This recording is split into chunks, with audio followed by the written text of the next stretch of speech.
Compañeras, compañeros, vamos a dar inicio ahora a la charla, cuyo título es Arde México, fuera Peña Nieto, en el cual en el flyer pueden ver muy adecuadamente un monigote. ¿Cómo se le llama a los muñecos? Monigote de Peña Nieto ahí ardiendo como corresponde. Así que bueno, esto es de las movilizaciones en México, de una forma de protesta de los compañeros, y nos pareció una imagen muy simbólica, digamos, que expresa la situación que está atravesando hoy el país hermano. Y bueno, en la charla del día de hoy contamos con la presencia de dos compañeros de la Asamblea de Mexicanos en Argentina, el cual pido un aplauso.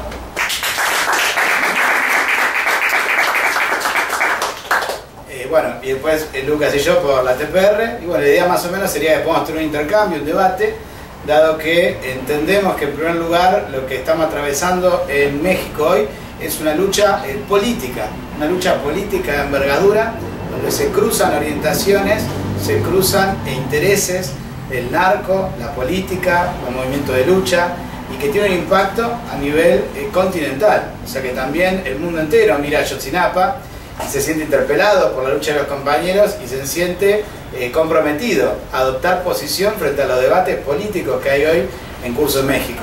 Y esto para nosotros es muy importante como concepto político, y también hay que asimilarlo. Creo que está bueno como en una introducción mencionarlo, porque nosotros tenemos una experiencia como argentinos, un movimiento de lucha por los derechos humanos en la dictadura, en el cual la lucha política al interior del movimiento, de los familiares, amigos, compañeros, de los detenidos desaparecidos, fue una lucha política esclarecedora sobre el rol que jugó cada partido en ese hecho político que es la masacre, el asesinato de compañeros. Nosotros cuando decimos nunca más significa nunca. O sea, no queremos que pase en Argentina, no queremos que pase en Ayotzinapa, no queremos que pase en ningún lugar. Implica establecer un balance político y la lucha que se libra al interior del movimiento. Por eso para nosotros solidaridad significa poner el cuerpo, estar presente, decir con los que luchan, y también significa decir esta es mi opinión sobre cómo tenemos que hacer para ganar. Y esto es lo que opino de las otras corrientes políticas, en primer lugar Peña Nieto, ¿no?, que opera políticamente para enceguecer a los compañeros y evitar la conquista de justicia, que es una lucha, es una pulseada política. Entonces para nosotros, por eso la descripción del rol que juega cada partido, cada organización, cumple el primer lugar, y esa es la forma de solidaridad completa. La solidaridad completa implica decir, hay gente que está de un lado y gente que está del otro, y colocar cada uno en su lugar. No entendemos que la discusión política, por lo tanto, reste a la hora de masificar el movimiento y unificarlo en torno a sus objetivos, sino que por el contrario permite esclarecer y aportar herramientas para esa lucha por justicia. Así que bueno, esto como un primer elemento, y después dos reflexiones menores, porque hoy es 17 de octubre, y no, es octubre, diciembre. Bueno, sí, llega la fiesta, ¿viste? Le agarra vértigo a uno que llega a la fiesta. Bueno, el 17 de diciembre, y no solamente juega San Lorenzo, que está muy bien que juegue San Lorenzo, sino que pasan dos hechos importantes también, que no podemos dejar de mencionar antes de iniciar esta charla, y es el hecho de que en el día de hoy lo habrán visto al presidente Obama. ¿Lo vieron Obama, el rey del mundo? Bueno, salió a hablar por cadena nacional e internacional, a anunciar, claro, el restablecimiento de relaciones diplomáticas con Cuba, diciendo de forma muy jocosa, el afroamericano, de que él nació en el 61 y que él es un capo, que no tiene nada que ver con lo que hizo Estados Unidos antes. Es como que de repente apareció en la historia de la humanidad hoy Obama, no tuvo nada que ver con todo lo que pasó en los últimos 50 años, y que no da más eso de bloqueo, y que ahora hay que ser más, digamos, humanitario. Incluso ensayó algunas frases en español, lo cual me genera una profunda satisfacción. No sé si seré medio racista al revés yo, pero me encanta ver a un presidente yanqui hablando en español. No por él, sino porque es una derrota de todo el conservadurismo, del racismo, de la derecha más repodrida, ¿no?, que se tienen que ver obligados a hablar en español para mentirnos mejor. Me encanta que Latinoamérica llegue hasta Canadá, que hablemos todas las lenguas latinas. De hecho en Canadá ya hablan francés, así que los anglosajones siguen perdiendo en América Latina. Bueno, pero al margen de mi guerra cultural, lo que quiero decir es que me parece muy interesante el hecho de que el tipo haya tenido que salir hoy a reconocer el fracaso de una política. Y este es el dato que me parece central. Porque ha salido una campaña a decir, qué bueno, el Papa Francisco, Raúl Castro, Obama se juntaron y contra la derecha todos juntos. No es cierto. Ese balance que quiere plantear sectores del chavismo, del castrismo y compañía, como que sería que mal con Obama logramos derrotar el imperialismo, es bajar la guardia. porque lo que estamos asistiendo hoy es todo lo contrario. Obama en el discurso lo dijo muy claro. Obama dijo, lo que estamos haciendo es ensayar otra forma de defender nuestros valores y nuestros intereses como americanos. Es decir, otra forma de hacer pasar la política del imperialismo. Eso es lo que estamos viendo hoy, lo que estamos asistiendo. Naturalmente, adentro del imperialismo yanqui habrá sectores que son más ultra recalcitrantes y dicen, no, invadamos hoy una bomba atómica a Cuba y borrémosla del mapa. Desde ya, no negamos la lucha de clases y de estrategias al interior del imperialismo. Pero lo que no puede haber ninguna duda, y donde tiene que partir cualquier análisis político sobre lo que sucede hoy, es el hecho de que lo que estamos viviendo es el trabajo combinado de Obama, el Papa y la burocracia castrista para acabar con la conquista de la Revolución Cubana y dar paso a un mayor, veloz proceso de restauración capitalista.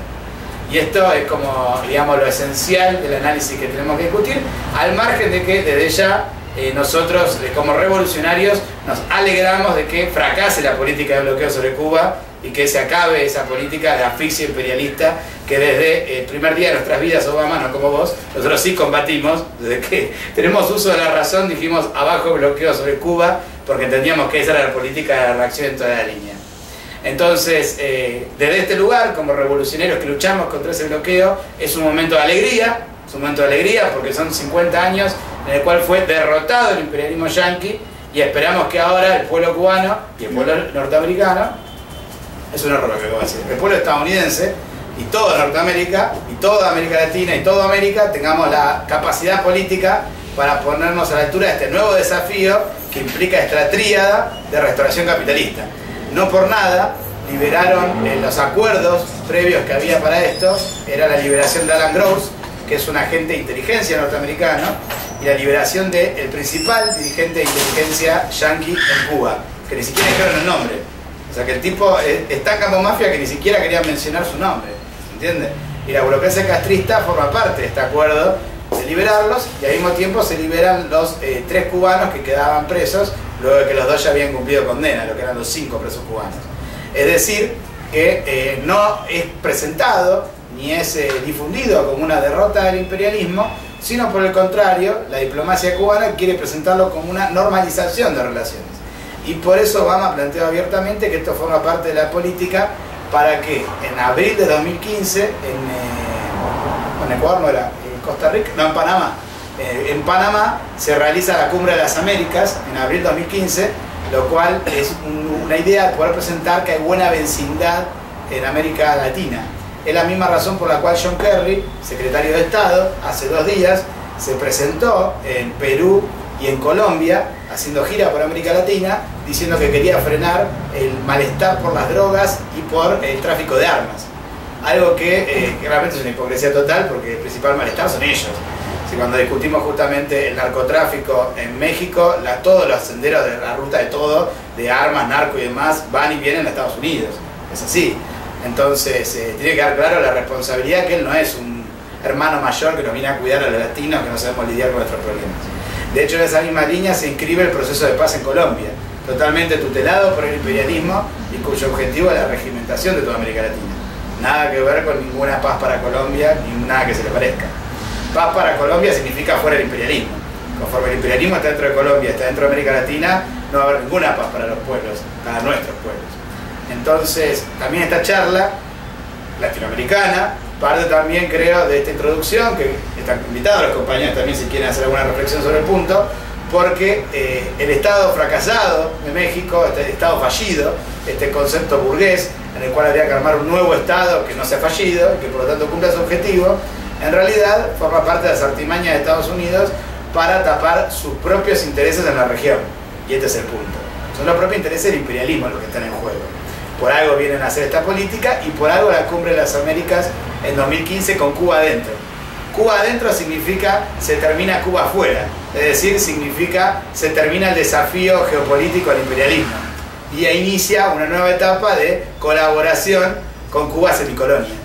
Y ese es el sentido concreto de la participación en la Cumbre de las Américas. No tiene otro sentido. No forma parte de un desafío revolucionario. Tiene que ver, digamos, de alguna manera con una reedición de la política, y hay que acordarse también de esto, de Kennedy. Es la política de la Alianza para el Progreso, digamos, lo que está haciendo Obama. no es que Obama está haciendo algo nuevo, es la cara democrática y pacífica del imperialismo, que tiene por orientación un fin contrarrevolucionario, que es acabar con la lucha antiimperialista en nuestro continente. Así que bueno, dicho esto, pasamos al segundo hecho, y es que hoy en Grecia se está votando elecciones presidenciales en el Parlamento griego. Y es una discusión política de envergadura, porque hoy no tiene mayoría los socialistas para poder imponer un nuevo gobierno, producto de las últimas elecciones.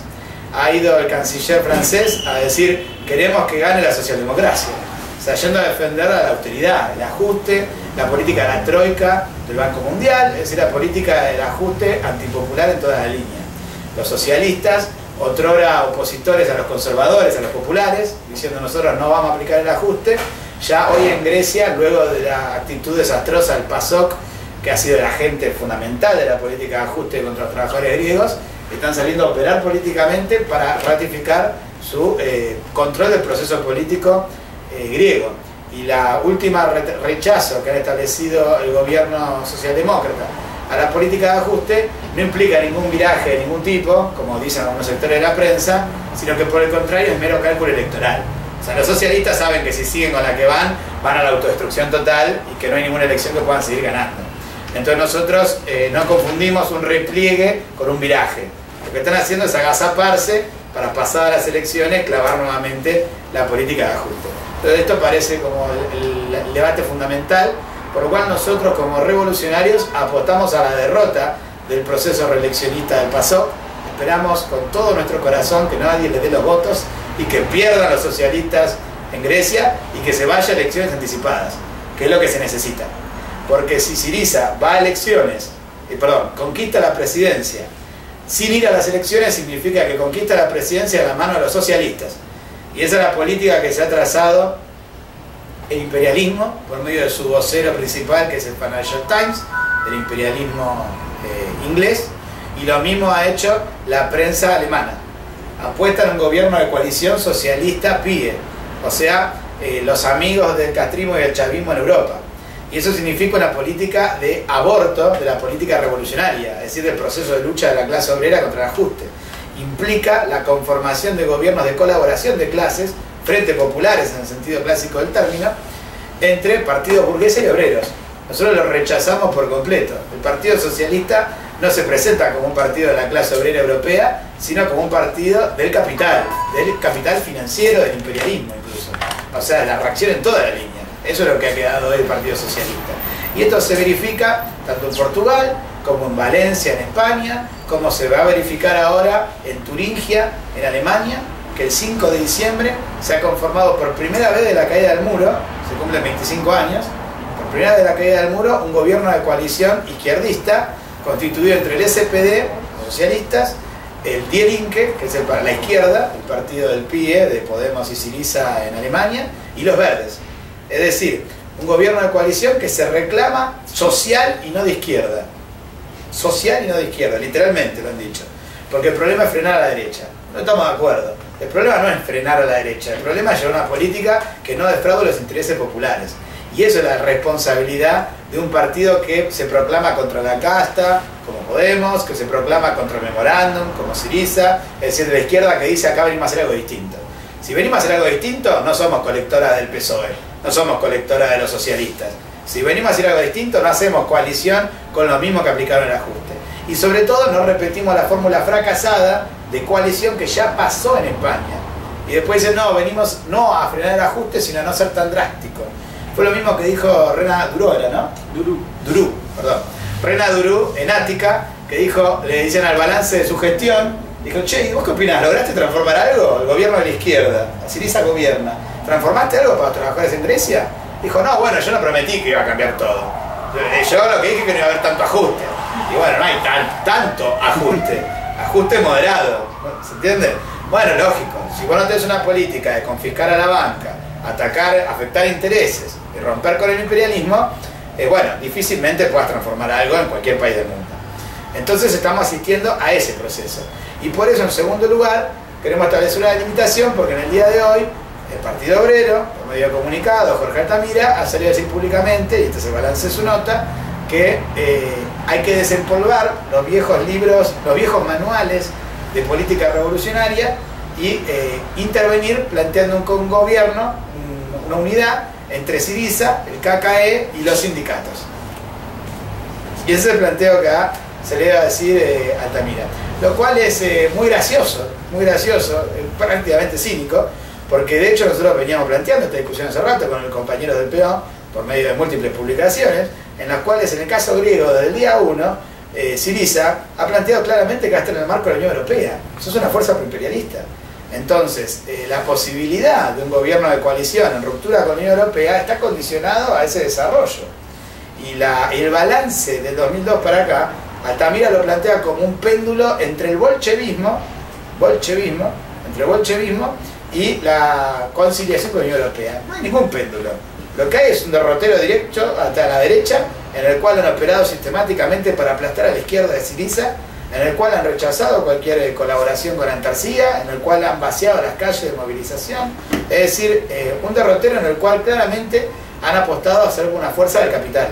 Entonces, para nosotros, el debate de a última hora, plantear la ruptura con, es absolutamente contradictorio y solamente puede desenvolverse hablando desde un sujeto que plantea esa política. Es decir, en primer lugar, dirigiéndonos desde la unidad entre el EDK y Antarsía, que son las dos fuerzas que no han participado, no han colaborado activamente de esta política de ajuste. Presentar a Syriza y al KKE como la transformación revolucionaria de Grecia es un embuste. Y no son los manuales revolucionarios eso, porque la política de gobierno obrero y de coalición de organizaciones obreras solamente es válida a condición de que estén bajo la presión de la movilización popular. Y lo que está haciendo hoy Syriza no es estar bajo la presión de la movilización popular, sino estar bajo la presión del capital internacional para pactar con el PSOE. Entonces nosotros denunciamos que esta política de Altamira, de llamar al gobierno de coalición, no es nada más que la preparación por un voto anticipado a Syriza en las elecciones anticipadas que vendrán de acá a abril en Grecia.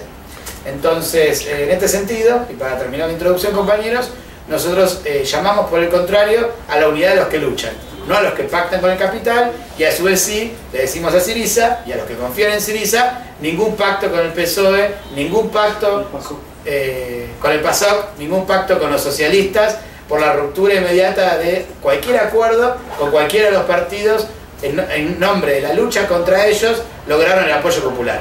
Si tiene un mérito Syriza, y lo decimos nosotros que no votamos a Syriza, es haber combatido al PASOK. Si ahora llega el gobierno de la mano del PASOK, va a ser una enorme frustración popular y eso tiene que ser derrotado inmediatamente. Por eso entendemos que este pronunciamiento nuestro como organización, esta charla, esperemos que si lo ve gente de Ecuador, si lo ve gente de Estados Unidos, lo ve alguien de Europa, y nos comprometemos nosotros a hablar con nuestras relaciones en Grecia, la gente que conocemos, para desenvolver esta discusión ya mismo. El primer orden, la consigna, la voz de orden hay en Grecia, que significa ningún acuerdo con el PASOK. Eso es lo que tenemos que derrotar hoy, de acá al 25 de diciembre. Si zafamos esa, después discutimos las elecciones. Bueno, así que con esta introducción damos por finalizada esta semicharla de Grecia y de Estados Unidos y le damos la palabra a los compañeros de la Asamblea de Mexicanos en Argentina.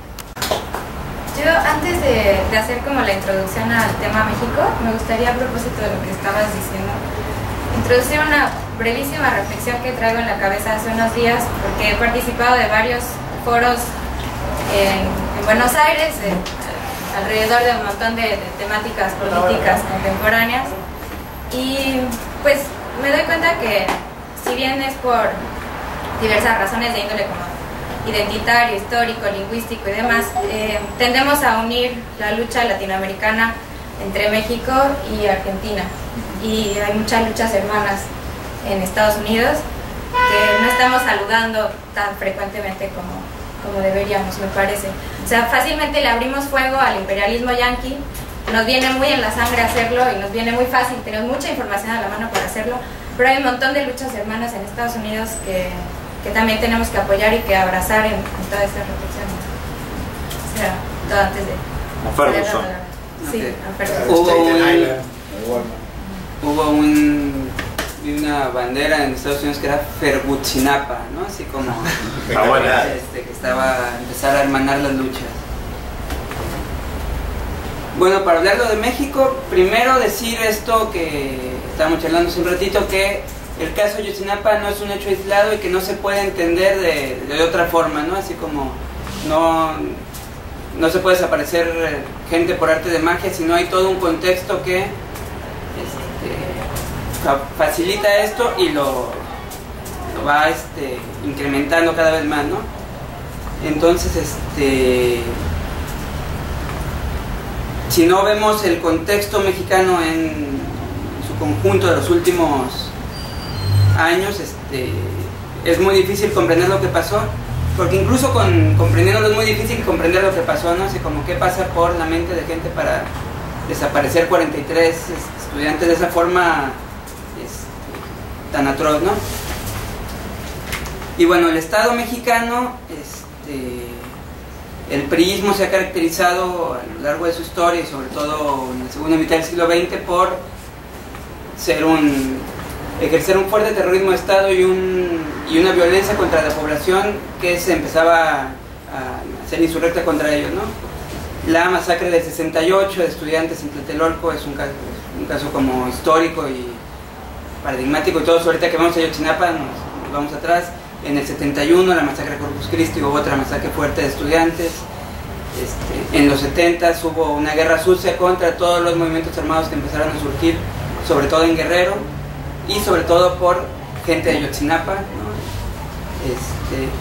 Y que lo decíamos, mientras el priismo pseudo-revolucionario abre las puertas a los exiliados argentinos, chilenos, uruguayos, brasileños, emprendía una fuerte persecución y masacre de los movimientos sociales en México, y los vuelos de la muerte se hacen por primera vez en México en los 60, ¿no? En Guerrero, con comunidades indígenas que estaban levantando, son los primeros vuelos de la muerte que como se experimenta esa política que después la vivimos en todo el continente.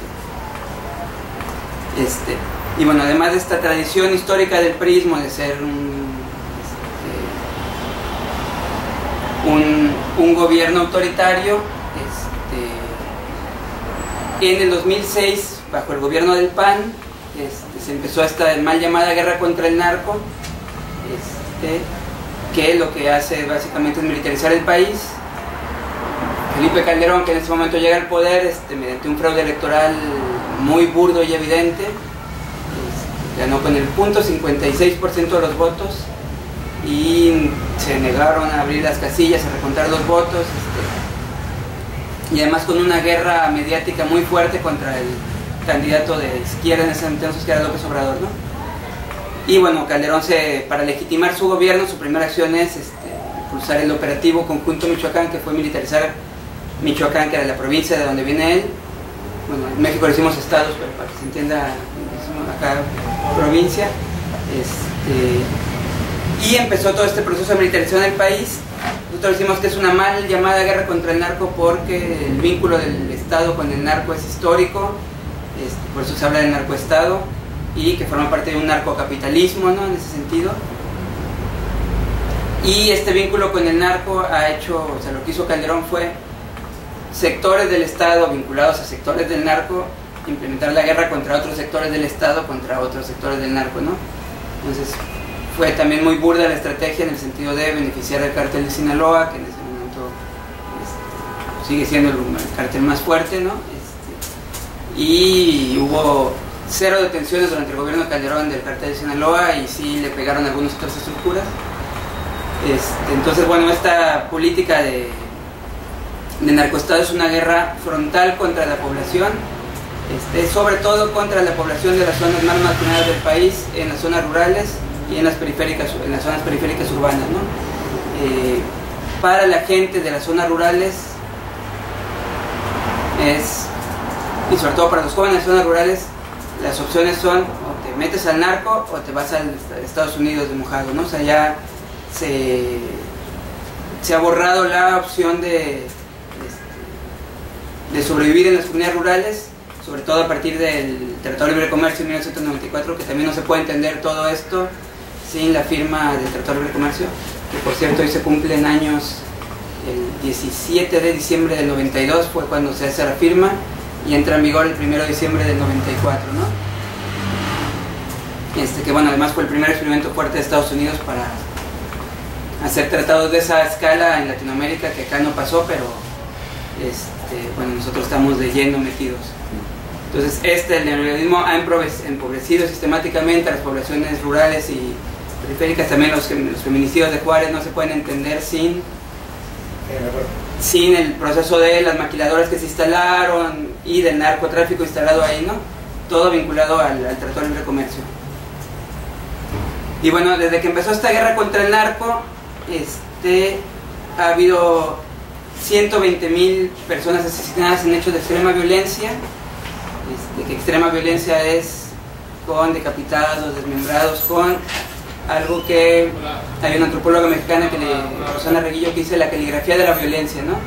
Es como una especie hasta performática de matar a alguien, exhibirlo de tal forma que genere un mensaje de disciplinamiento social y de miedo. El toque de queda se ha vuelto algo como autoimpuesto en muchas comunidades y en las ciudades ante esta violencia, ¿no? Y sobre todo cuando en las ciudades de la frontera norte, que estaban como con el problema de violencia muy fuertes, se vuelve una especie de estado de toque de queda a las 9 de la noche, nadie sale de su casa, y ya es un disciplinamiento social muy fuerte.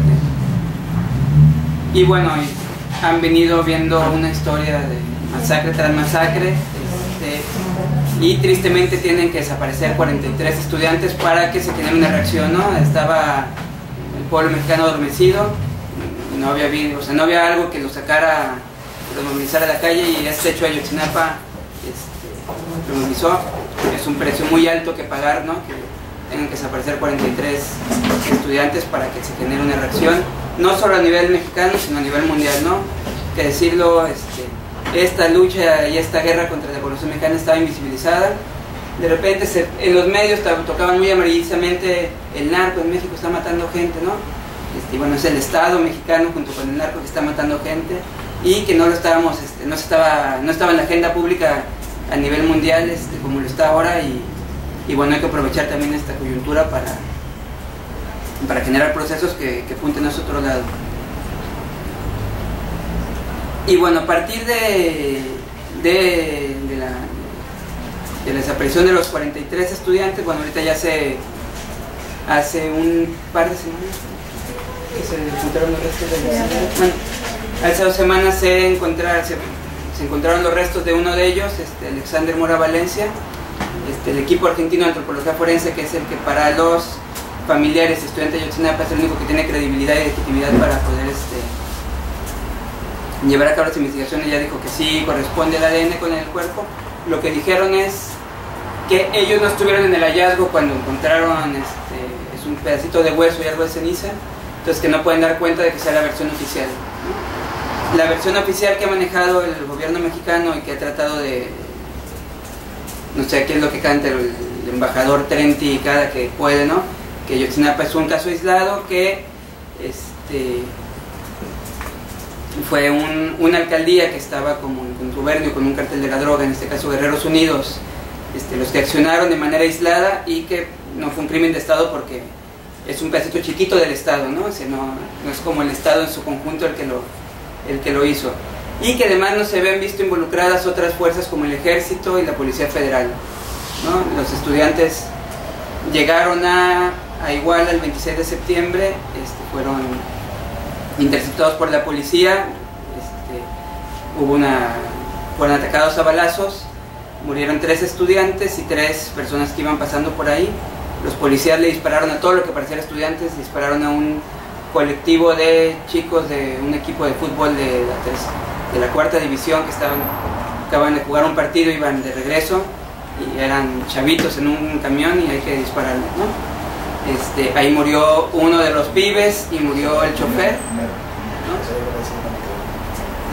¿no? A los camiones le decimos, a los micros le decimos camiones en México.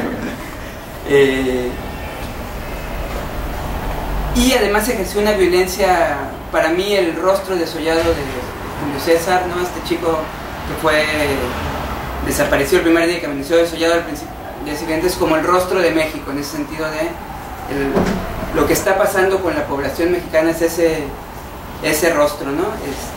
Le arrancaron la piel y le vaciaron los ojos. Los ojos. No, digo para explicar que es desollado, o sea. Curioso que el rostro de México sea sin rostro.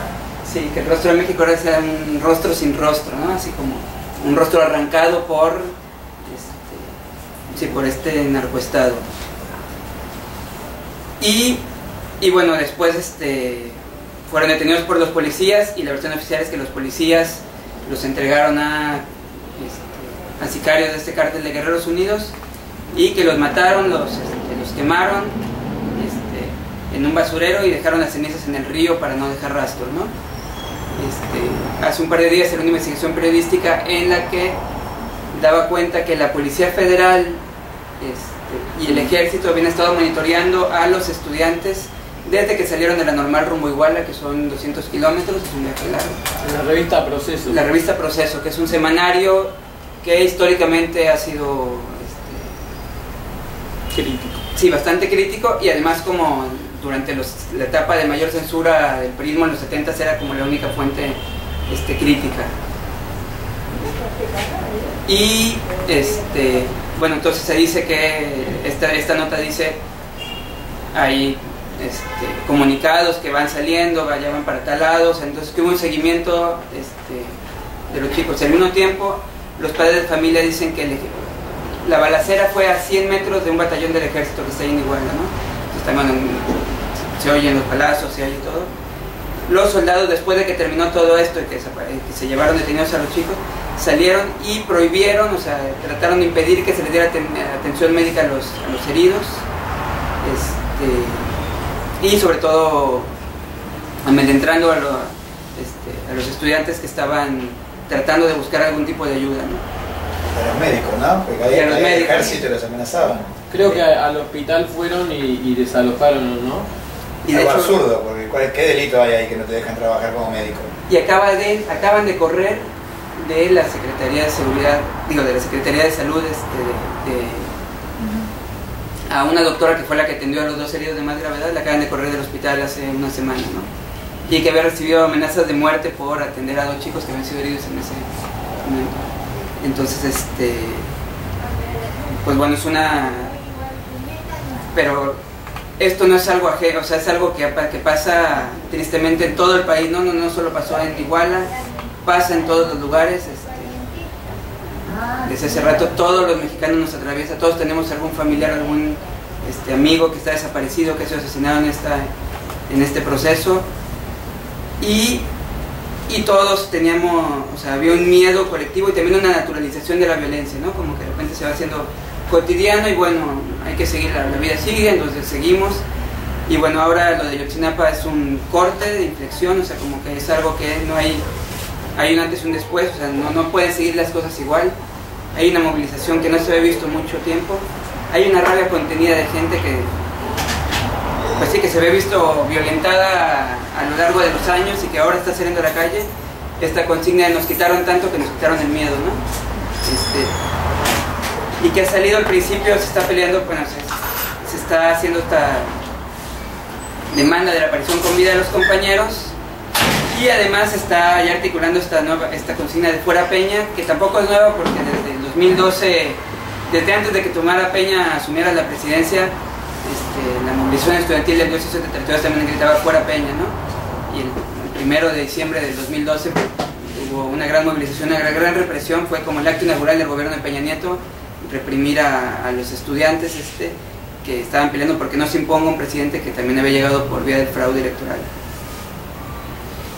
Y también la historia de México es como muy diferente y muy particular, o sea, muy diferente al resto de Latinoamérica. Esto de haber tenido un partido durante 71 años ininterrumpidos en el poder, y que si bien salió 12 años, siguió teniendo como todos los hilos en sus manos, ¿no? Siguió gobernando la mayoría de las provincias, teniendo control de las cámaras,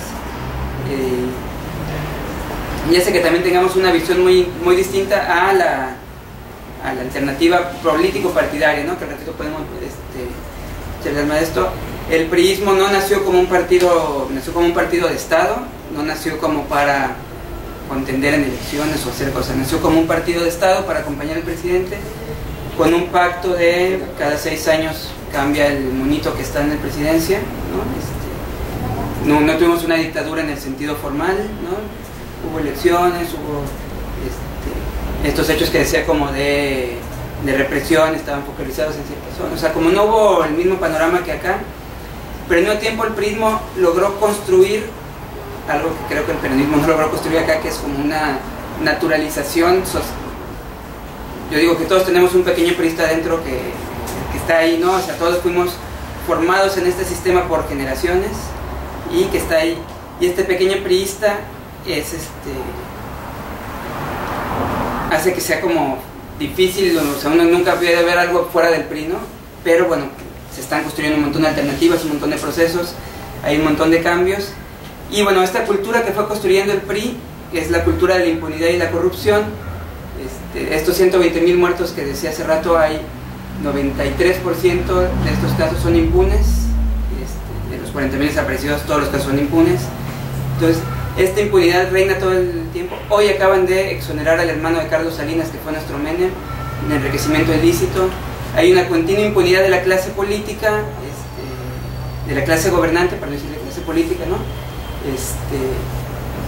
Que hace que, bueno, que va generando más rabia y que también hace que se empiecen a generar otro tipo de estrategias que van por otro lado, ¿no?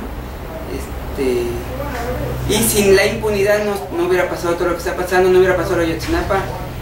Sigue habiendo impunidad en Ayotzinapa, una impunidad tremenda, un cinismo tremendo de las autoridades.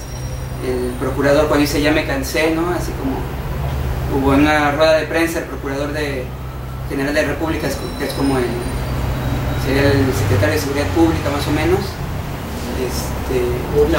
Murillo Karam, Jesús Murillo Karam, que además es un priista de larga, fue jefe de la campaña, fue jefe de campaña de Peña Nieto, había sido presidente del partido, y en una rueda de prensa en la que estaba dando cuenta esto diciendo, bueno, los mataron, los quemaron a los estudiantes, ante la pregunta de la gente dijo, no, ya me cansé, ¿no? Y bueno, ahora es como otro grito de guerra, es como ya me cansé en esto de las redes sociales, como el hashtag, que yo no sé mucho, pero bueno, es el hashtag que se está moviendo ahora y que está como movilizando mucho a la gente. Y bueno, ha generado esto que sea es un proceso de inflexión, ha generado una movilización muy fuerte, movilizaciones que no se habían visto. La marcha del 20 de noviembre y el 1 de diciembre fueron grandes. Se reactivaron las asambleas interuniversitarias que se habían empezado a activar en el 2012 con todo el movimiento del 132, con mucha fuerza también, y empezaron a articular. Ahora en Guerrero sobre todo Guerrero es un estado en llamas, literalmente se le prendió fuego al Palacio de Gobierno de la Presidencia Municipal de Iguala, al Palacio de Gobierno de Guerrero, se ha tomado al local del PRD, los maestros disidentes, que es uno de los pocos sindicatos disidentes que tenemos, también algo para comprender el priismo. El priismo corporativizó a todos los sectores obreros, campesinos, indígenas, entonces el gran grueso de los sindicatos son parte del partido, ¿no? El gran grueso de las grandes, o más bien las grandes centrales campesinas son parte del priismo. Hay comunidades indígenas donde ser priista es parte de los usos y costumbres, ¿no? Entonces, si no eres priista no puedes formar parte de la comunidad, así es algo que se ha ido generando con generaciones y generaciones, ¿no? Y los partidos o políticos de oposición se construyeron bajo esta imagen y semejanza, ¿no? Y el caso del PRD ahora, que era como el partido de izquierda que surgió en el 88 y que había representado como una izquierda muy light, pero pues ahora vemos como en las provincias que gobierna repite los mismos esquemas. El presidente de Iguala era del PRD, el gobernador de Guerrero era del PRD, el gobernador que ahora renunció y que además había sido priista hasta un día antes de convertirse en candidato del PRD, ¿no? Quiso ser el candidato del PRI para contener en Guerrero. Cuando el PRI dice no va a ir otro, dice bueno, me voy por el PRD, ¿no? Y los partidos políticos tradicionales en México juegan este cambio de careta uno por otro. Nos cambiamos, no importan los colores, no importa todo el objetivo es seguir como en este proceso de corrupción y de impunidad y bancarse la impunidad unos a otros, ¿no? Si hay un proceso de juicio algún político del PRD, van a negociar con los del PRI para que no le hagan juicio político a otro del PRI, y como conocemos eso también de los partidos políticos tradicionales que están en el gobierno, ¿no? En toda América Latina, pero en México es como muy descarado. Y bueno, volviendo a las movilizaciones, esto generó todas estas movilizaciones que les digo. En Guerrero, el día de hoy hay 24 alcaldías, 24 municipios que están tomados por docentes de la Coordinadora de Trabajadores de Educación de Guerrero y por miembros de sus comunidades que tomaron los municipios. Hay un caso que para mí es muy importante, que es el caso de Cherán, que es una comunidad purépecha en Michoacán, que es una provincia que está al lado, donde están las autodefensas, que también surgieron y que está haciendo una luz para iluminar como a la gente de Ayotzinapa hacia dónde ir avanzando en este proceso, ¿no? Lo que pasó en Cherán fue en el 2011. Cherán es una comunidad purépecha, es un municipio. Purépecha es un pueblo indígena de esa zona que había vivido el embate también del crimen organizado durante varios años. Ellos viven del bosque, un bosque que colinda a la comunidad, y bueno, dentro de la cosmovisión indígena no es que habiten el territorio, sino el territorio los habita a ellos, ¿no? El bosque los habita a ellos, y empezó a entrar una cantidad de talamontes muy importante, o sea, empezaron a desforestar el monte del crimen organizado, acabaron con el 80% del bosque, y las mujeres indígenas de esa comunidad se le plantaron primero a los talabosques, salieron a no permitir que sacaran la madera, y empezaron a llamar con las campanas del pueblo a que saliera todo el pueblo. Entonces hicieron barricadas en todos los puntos, todos los accesos al pueblo, y para que no entre el crimen organizado, y se empezaron a organizar, ¿no? Ahí al interior. Entonces lo primero que hicieron fue quitarle las armas a la policía, que estaba en contubernio con el crimen organizado, y retomar la ronda tradicional de las comunidades indígenas. Entonces retomar una forma ronda de seguridad. Es una policía comunitaria, no es una autodefensa como las que surgieron en otra parte de Michoacán, y empezaron a retomar todo un proceso organizativo yendo a sus raíces, ¿no? Algo acá sería parecido a la olla popular. En esa zona se sigue cocinando con leña, no hay gas, las familias siguen cocinando con leña, y son familias extendidas, son familias en las que están los abuelos, los padres, los nietos, como 3 generaciones o 4 generaciones conviviendo, y la hora del fuego era como la hora de la palabra, ¿no? Donde se iba charlando.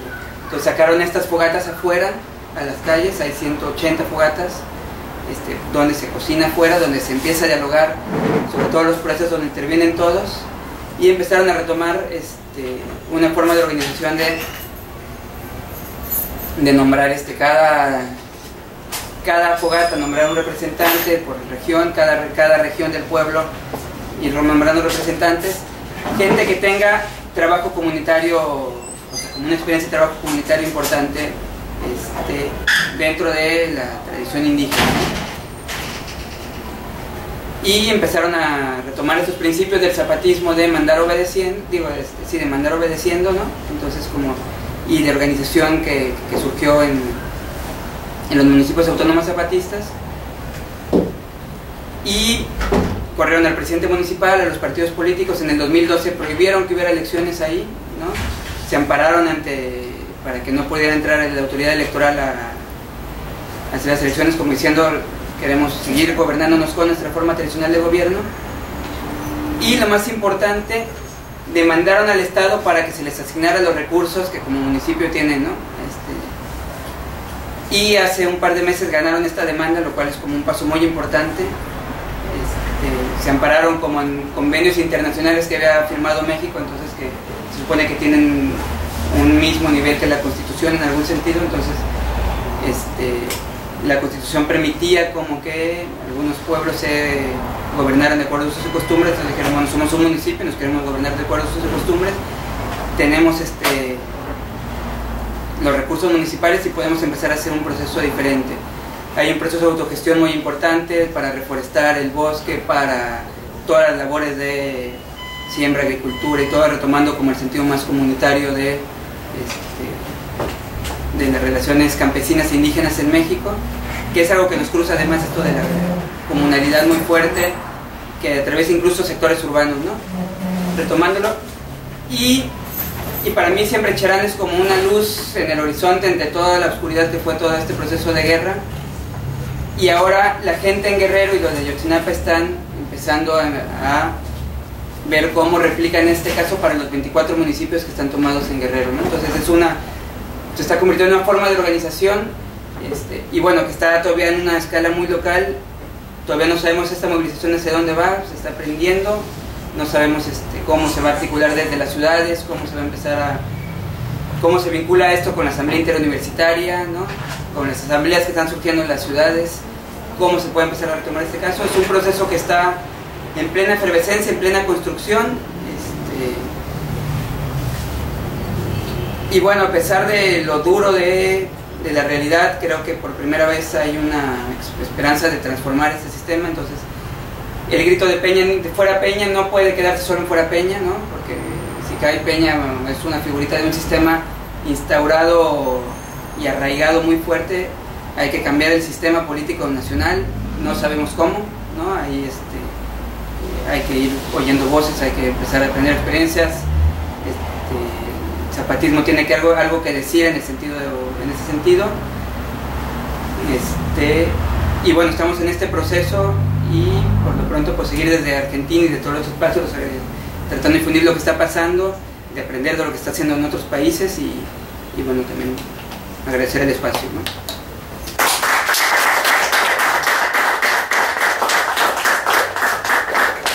Bueno, me pareció muy buena la intervención del compañero, cómo iba retratando esta experiencia política que están desarrollando los compañeros en México, que es una picadora de carne para todo el sistema político, narco, empresarial, de todo índole, ¿no? Que deja expuesto el cuerpo entero al sistema capitalista mexicano. Creo que eso me parece que es una imagen muy fuerte. También lo que hablaba de la solidaridad, y acá también la compañera lo señalaba antes, agradezco la crítica. Es gracioso, pero se supone que el más internacionalista debería ser yo. Así que agradezco la crítica, es oportuna, porque las movilizaciones ¿cómo se llaman? Estados Unidos, estaba lo de Ayotzinapa, estaba lo de Ferguson y estaba lo de Staten Island también ahora, con Eric Garner. Entonces hay videos de los compañeros del Freedom Socialist Party. Yo mando saludos, ya que lo van a ver los compañeros, un partido de izquierda de Estados Unidos, que mostraban que en New York en las movilizaciones estaban los tres cantos al mismo tiempo. El I Can Breathe, No Puedo Respirar, ¿cómo se llaman? Vivos se lo llevaron, vivos los queremos, y de Ferguson, Hands Up o Don't Shoot. Sí. Arriba las manos, no disparen. Claro, arriba las manos, no disparen. Igual estaban los tres cantitos y se armaban rondas, y era muy lindo porque cantaban uno atrás del otro todos juntos, ¿entiendes? Como una imagen muy fuerte de unidad, ¿no? De todas estas luchas en contra de la represión, o sea, como que nos unía la lucha contra los estados. Entonces esa conciencia antiestatal es un fenómeno ampliamente progresivo que supera fronteras y que nos une, y está muy bueno que esté presente acá en la charla para dejarlo en claro. Lo mismo lo que decía la experiencia de los compañeros estos, la alcaldía esta, ¿cómo se llama? Cherán. Cherán, ok.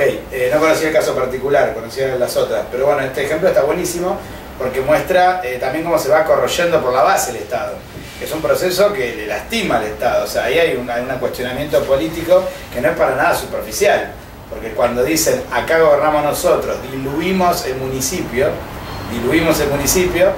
no es simplemente la ocupación física del espacio del municipio, sino que hay un ataque simbólico a la capacidad de dominio de la clase capitalista y sus partidos sobre la población. Entonces hay un inmenso proceso popular en marcha que nosotros tenemos que registrar, no es un debate menor. Digo esto ¿por qué? Porque a nivel continental, la imagen que en general nos tiene acostumbrado, Telesur, por ejemplo, ahora hace poquito en Quito, se juntaron con el edificio Néstor Kirchner, ¿no? Nosotros como argentinos, a mí me dio un asco verlo, la verdad. Decía, edificio Néstor Kirchner, celebrando la política latinoamericana del kirchnerismo, cuando lo que hizo Néstor Kirchner fue ir a reventar la lucha popular contra la derecha en Bolivia. Y él lo presenta como el gran democrático, fue a salvar a la oligarquía santacruceña. Y cuando decían lo mismo con Venezuela, Colombia, la gran mediación de Néstor Kirchner fue mantener las bases yanquis en Colombia. En vez de decir fuera el imperialismo de Colombia, intervino diciendo, no, pará, tranquilismo, no, está todo bien, que se queden todos. Entonces, no es cierto que Néstor Kirchner fue el libertador de América Latina, ni mucho menos. Entonces, que se apropien del presidente argentino para mitificar el proceso latinoamericano, bueno, es una demostración más de la farsa del UNASUR. Pero ¿a qué punto? El lenguaje, la propaganda nacionalista, en general se concentra en la idea de que tenemos que resistir al imperio, la lucha contra la derecha. Es una lucha defensiva a escala continental. Entonces, como solo las masas podemos estar a la defensiva, no nos queda más que abrazarnos de los gobiernos nacionalistas, es lo único que nos queda. Es como ellos o nosotros. Sin embargo, en México es al revés.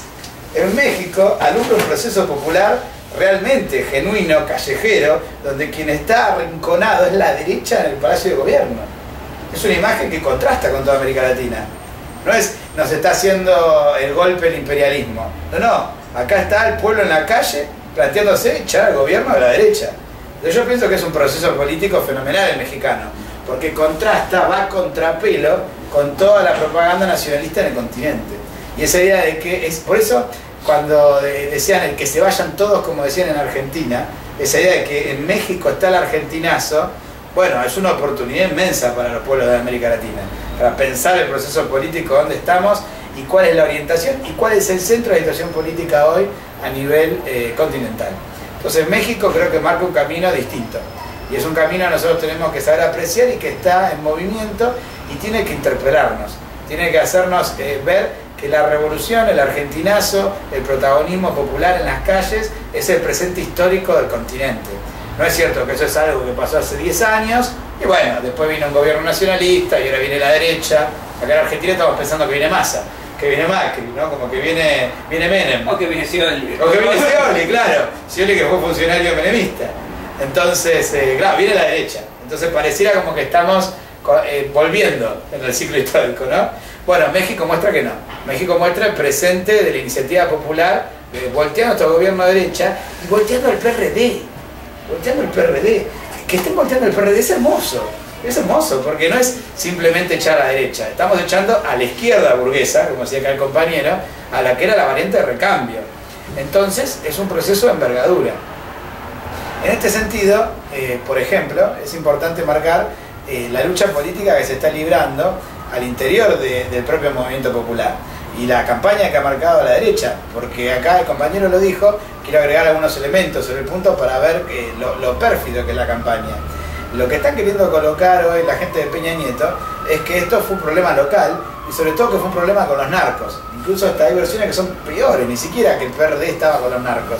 Porque la situación ¿cuál es? Los micros en los cuales los compañeros, el micro en realidad, en el cual los compañeros fueron detenidos, formaba parte de un método de protesta en general que utilizan los compañeros en México, que es tomar prestado los vehículos para poder financiar el transporte. Entonces, claro, el vehículo fue secuestrado por los estudiantes, esa es la excusa, ¿se entiende? Con la cual los frenan y los quieren tirotear. Como si aparte de robar un micro, ameritase fusilar 40 estudiantes, ¿no? Pero al margen. Y los que iban también por el camino. Y los que estaban por el camino y todo lo demás. Pero la mentira, ¿cuál es la cuestión pérfida? Que dicen, justo el micro que robaron era del grupo narco. Entonces justo robaron un micro que no correspondía. Y entonces por eso Guerreros Unidos después va y se los pide y toda la mafia, ¿se entiende? Es una locura, es una locura. ¿Se entiende la campaña de la derecha? Hay que desautorizarla, nosotros no queremos esquivarle al bulto en la charla. Primero, que es un método de protesta de las organizaciones estudiantiles mexicanas y por lo tanto nosotros como TPR legitimamos a los compañeros mexicanos en su método de lucha. Si el Estado no le garantiza transporte público para ir a las movilizaciones, muy bien que tomen prestado los micros de quien sea. Primer punto. Segundo, no vamos a esquivar al bulto, a la impostura progresista. Segundo punto, los compañeros estaban movilizando justamente para un nuevo acto de celebración de la masacre de Tlatelolco, ¿no? Tlatelolco, disculpen. Tlatelolco, que fue una masacre estudiantil. Y esto estaba, en este acto, la esposa del gobernador. O sea que era un acto gubernamental del PRD en el cual ellos estaban montándose, apropiándose de una historia popular. No, pero no era ahí era lanzamiento de campaña. Las esposas, así en México, las esposas de los presidentes municipales, la primera dama cumple el papel de presidente del DIF, que es el... ¿Integral de la familia? Sí, dirección integral de la familia es como el asistencialismo más asistencial, ¿no? Entonces van y le dan al niño de comer y toman la foto y Entonces era el informe de actividades de la esposa del presidente, y al mismo tiempo se estaba lanzando su campaña presidencial para el próximo, para ser la que tomara la posta ahí, ¿no? Y que fue como que iban a interrumpir ese acto, y los estudiantes iban a ir al DF a la marcha del 2 de octubre, que sería como el 4 de marzo, que no es como nuestra marcha de la memoria, ese es año con año, 2 de octubre no se olvida. Y estaban buscando, iban por micros para ir al DF a esta marcha. Bueno, pero eso es nefasto, porque te mataron en una marcha el 24 de marzo. O sea, eso también, ¿me entendés? Sí. O sea, tiene que estar también en el sentido común de los estudiantes argentinos. Vos estabas pidiendo micros para movilizarte el 24 de marzo, la policía te mata y te fusila, yendo a la marcha el 24 de marzo. ¿Se entiende lo que pasó? O sea, es más aberrante porque es grosero simbólicamente. Es más, a mí por lo menos esa información me interpeló. Es como, son unos animales, no pueden hacer animales, perdón, son peores que los animales, son unos desgraciados, ¿entiendes? No puede ser que estén haciendo eso. ¿Cómo van a masacrar estudiantes que están haciendo una marcha el 24 de marzo? Bueno, más brutalidad aún. Y para colmo, la brutalidad posterior, digo, porque también es un ultraje simbólico. Esto también tiene que quedar en claro, que es que la mutilación del compañero, que se le arranca el rostro y los ojos, el ingreso a los hospitales, la aparición después de fosas comunes que decían que eran de los compañeros y después se mostraba que no, forma todo parte de un manoseo, una agresión por parte del gobierno, que muestra un operativo político en marcha, una hazaña con los estudiantes. Por eso nosotros, en primer lugar, lo que queremos dejar en claro, lo dijeron acá los compañeros, como TPR queremos suscribir, esto fue el Estado. Esto fue el Estado, esto fue el gobierno local, fue el gobierno provincial y fue el gobierno central, el gobierno federal, por lo que dijo acá el compañero de la Policía Federal y el Ejército, sabiendo con perfección todos los movimientos. ¿Por qué no lo detuvieron? Yo cuando escuchaba esto me acordaba de Mariano, el caso de Mariano Ferreira. Porque claro, la policía sabía todo a nivel central. Es imposible imaginarse que esto pasaba en Guerrero sin que el gobierno no sepa nada. Si no hay responsabilidad penal de Peña Nieto, como mínima responsabilidad política. Es indudable la responsabilidad política del gobierno. ¿Entiendes? Entonces, por eso nosotros, y esto queremos marcarlo, el movimiento, cuando plantea el Fuera Nieto, está queriendo barrer con todos los responsables políticos de la masacre. O sea que tiene un valor también en ese sentido. Y esto como un segundo punto, ¿no?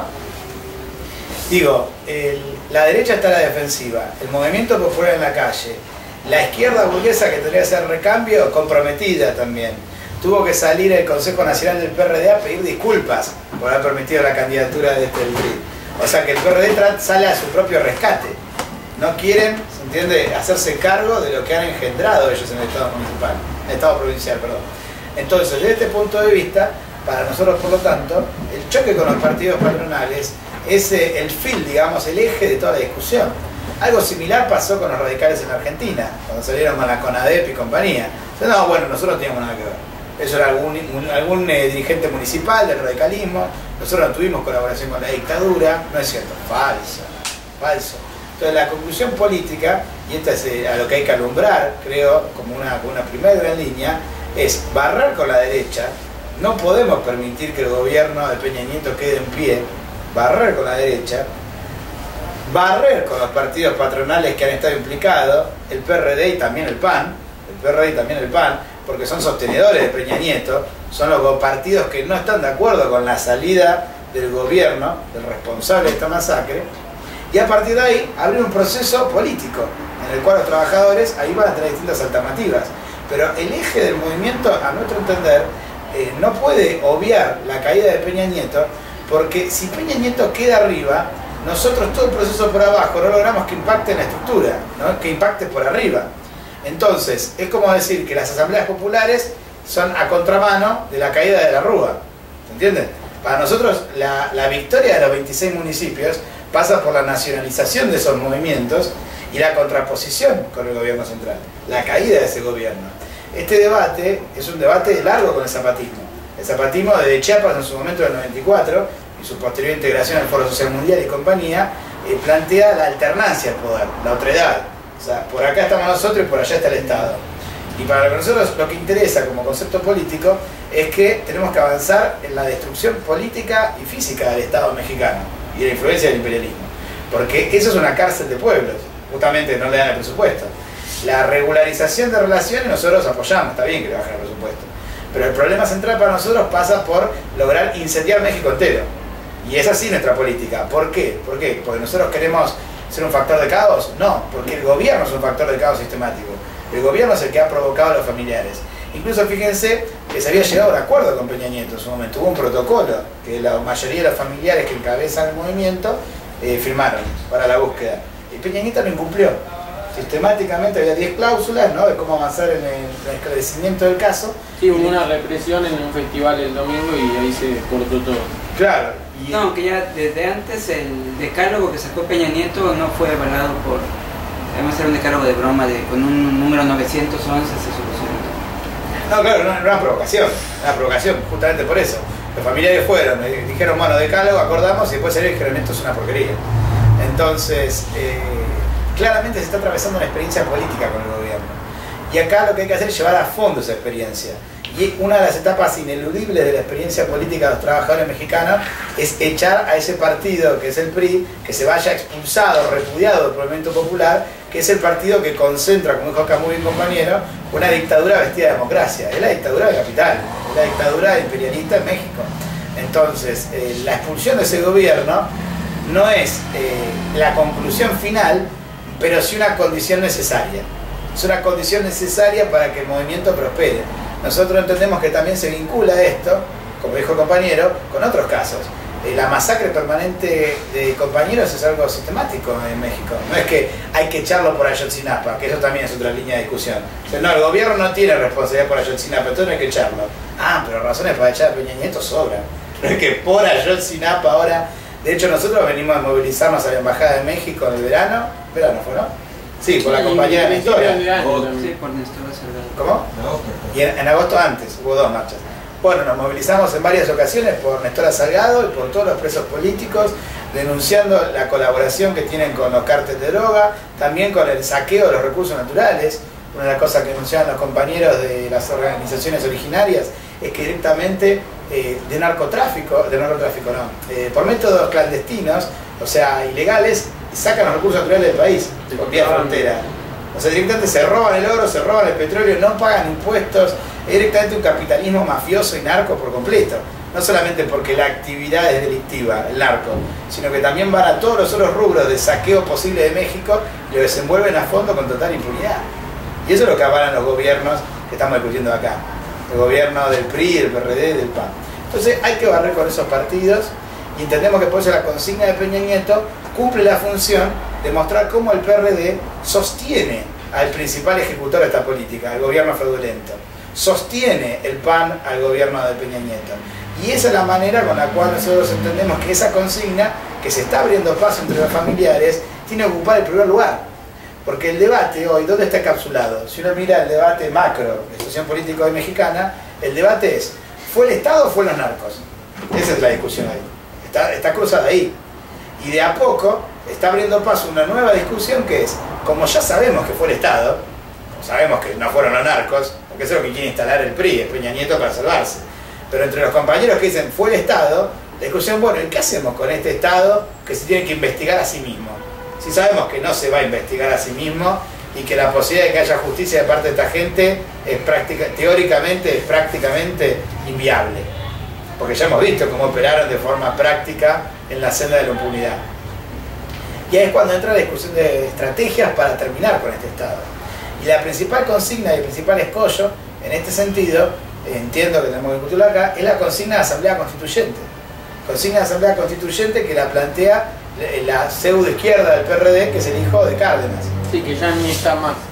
Claro, ahora renunció hace un par de meses, pero digamos que es como la expresión que tiene el vínculo con esa izquierda del PRD.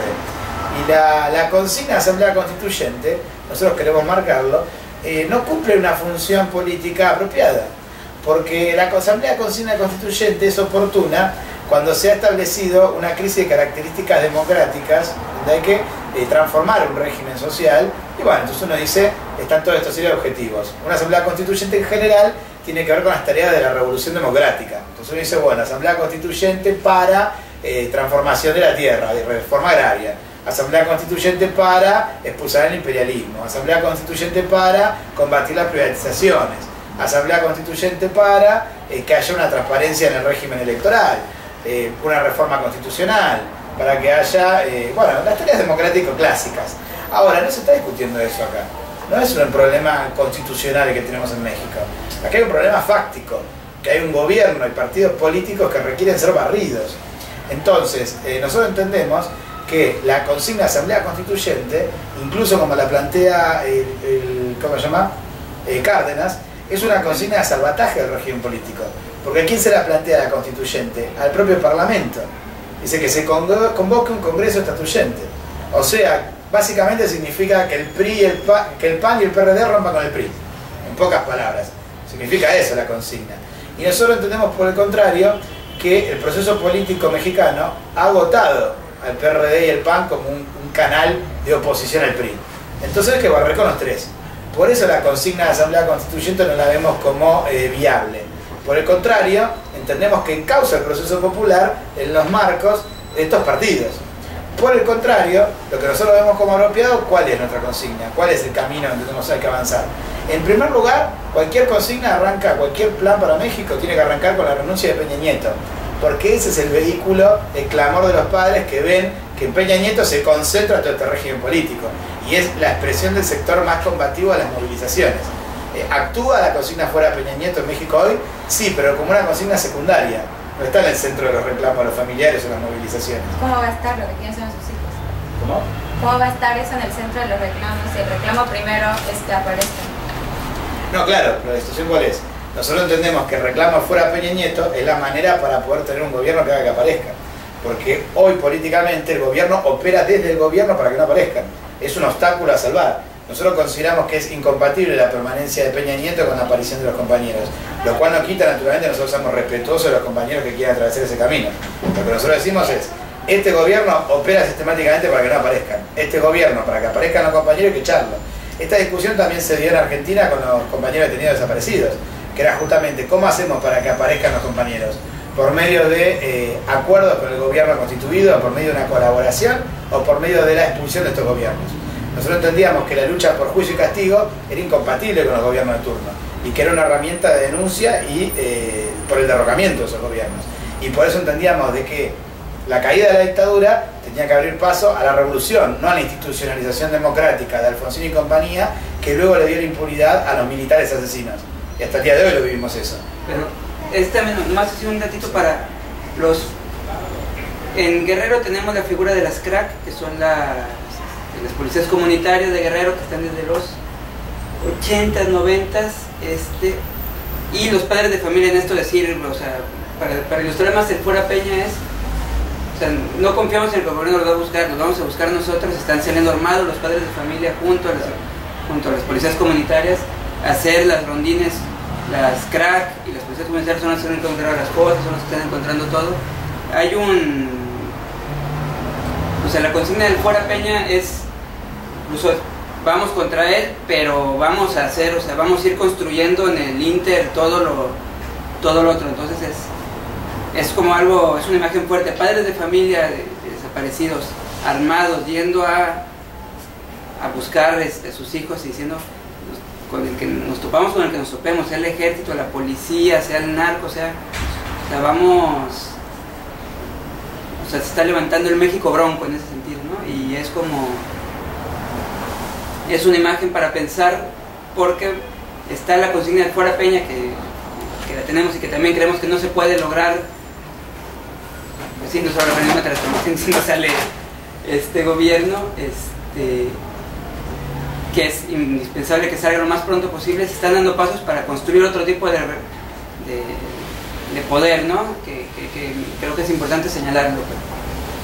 Sí, bueno, sí, es que justamente ese otro poder que estamos construyendo, nosotros, de hecho, los compañeros del POS de México, con el cual nosotros colaboramos, que es un partido obrero socialista, plantean la centralización de esos 26 municipios en una asamblea nacional, incluso convocando a extender por fuera de Guerrero este movimiento. Porque el problema es ese, justamente. Guerrero no puede resolver sus problemas en Guerrero. Hay que extender y nacionalizar el movimiento. Y por eso justamente nosotros entendemos que para defender esa experiencia y darle proyección y que no se agote, que no logren asfixiarla, porque es lo que apuestan cuando no le dan el presupuesto, es justamente la nacionalización y el combate contra el gobierno central, que ese es el horizonte que hay que desenvolver. De hecho, por ejemplo, cuando fueron las movilizaciones en 2006, vos nombrabas lo de López Obrador, por ejemplo, o la crisis anterior, el movimiento zapatista, diciendo que intervenía en Chiapas, decía que ellos estaban exentos de intervenir en esa discusión porque era del orden burgués, porque era una discusión estadual sobre quién dirigía el Estado. Y por el contrario estaban construyendo en paralelo el otro poder. Nosotros entendemos que las posiciones que no intervienen al interior de la crisis del Estado, lo que terminan haciendo es permitir que el ala más reaccionaria del Estado logre quedarse. Entonces, frente al fraude, nosotros decíamos, abajo el fraude, que venga López Obrador. López Obrador no era nuestro candidato y entendíamos que era un candidato del sistema, pero los luchadores antisistema teníamos un interés, que era derrotar el golpe de la derecha por vía fraude. Lo mismo cuando asume Peña Nieto. ¿Qué interés tiene un revolucionario en que Peña Nieto no asuma la presidencia si este no es nuestro Estado? Bueno, ¿el interés cuál es? Que el peor de todos no asuma ahí. Entonces forma parte de un proceso político que hay que desenvolver. Por eso, y con esto concluyo, ya abrimos el debate porque estoy el tiempo también, nosotros entendemos esta discusión que no es cierto que la antípoda, la contradicción, en nuestra opinión, sea que aparezcan los compañeros o fuera Peña Nieto. Son tareas complementarias y que de hecho se desenvuelven en paralelo. La contraposición es entre estas dos consignas juntas y del otro lado la consigna de la Asamblea Constituyente. Porque entendemos que eso es lo que quiere obturar todo el proceso político.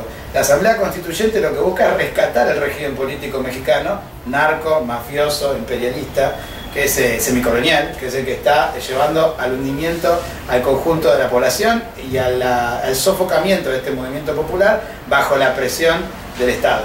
Porque es eso lo que está pasando concretamente. Ahora el 26 de diciembre vamos a tener una nueva movilización, se cumple en 3 meses. Es el tercer aniversario, fue el 26 de septiembre, y el movimiento popular está concentrado en la consigna que aparezcan los compañeros, y nosotros entendemos que hay que esa consigna desarrollarla en el sentido de aplastar este Estado que es el que impide que aparezcan los compañeros. Porque todo lo que hagamos en paralelo es positivo porque permite progresar. De hecho se lograron resultados concretos. Y también por eso hay que unirlo a la estrategia de barrer con este gobierno. Y esa me parece tal vez la discusión de estrategias más grandes. Porque los partidos políticos a nivel interno en México no quieren que se vaya Peña Nieto. Por lo cual, cualquier apoyo que brinden al movimiento por justicia es una impostura. Porque si vos no querés que vaya en cana el que lo hizo, el autor material, que prohijó todo este sistema mafioso, ninguna justicia real se puede lograr.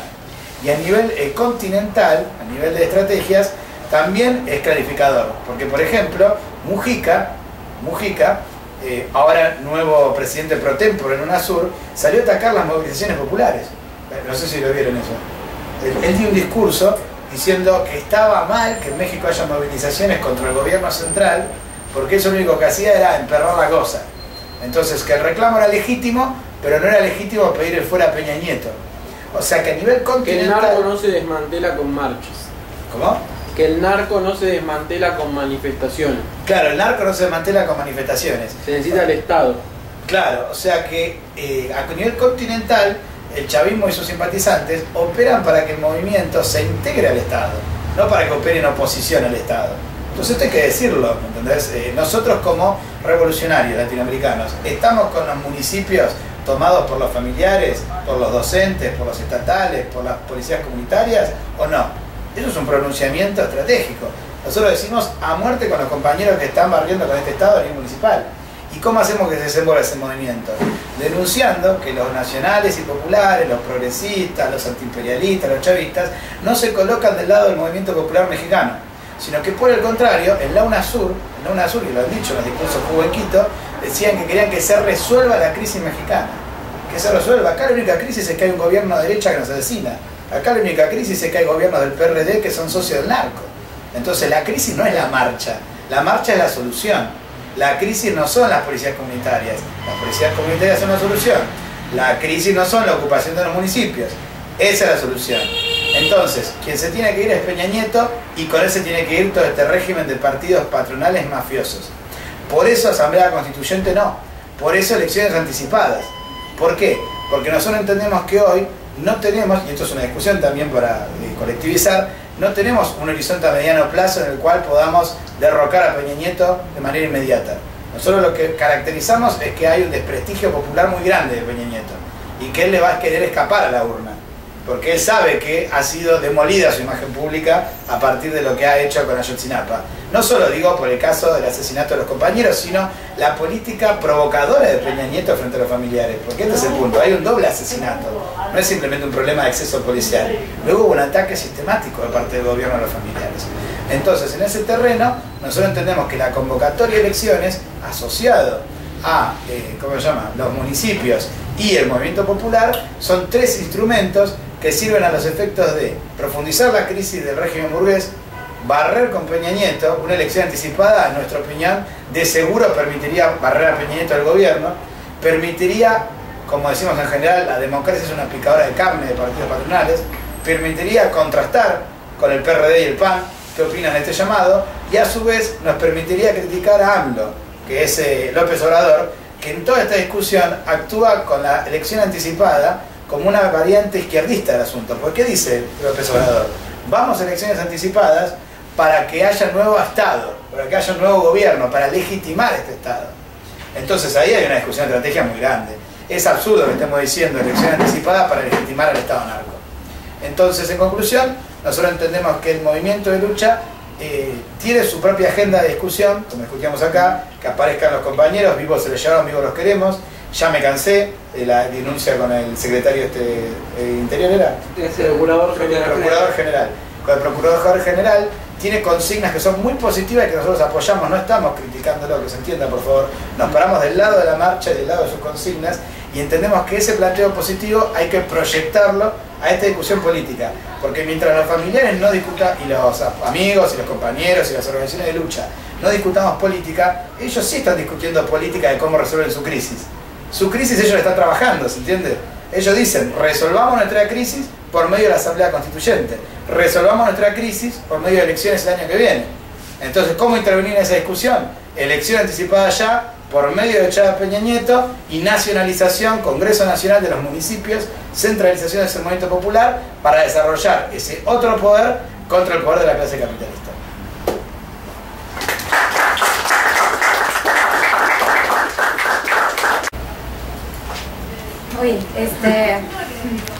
Bueno, antes que nada, yo creo que la gente que en México estamos en la calle, la gente que estamos cansados, los que estamos dolidos, los que nos falta alguien, lo primero que no queremos son partidos.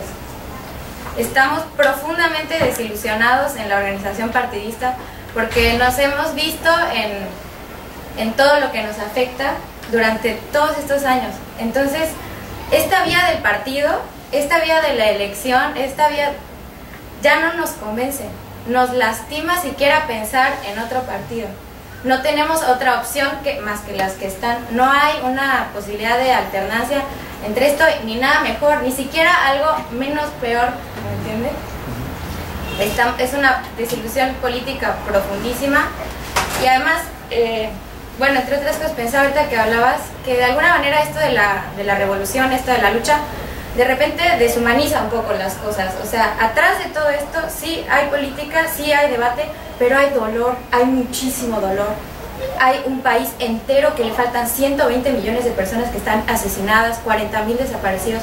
Es muy difícil llevar ahorita una problemática, o sea, la problemática a una resolución política concreta, cuando hay un país vuelto en llanto, vuelto en rabia, ¿me entiendes? Es una rabia que ya no se puede contener en este debate, decir, vamos a votar a alguien.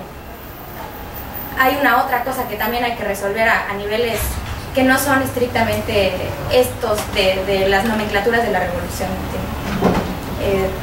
Bueno, yo solo llamaría como a eso, a no deshumanizarnos, a no dejar de tener presente que sí, el papá del normalista debería estar pensando en que se vaya a Peña, pero vamos a estar pensando que también le falta al hijo, ¿no?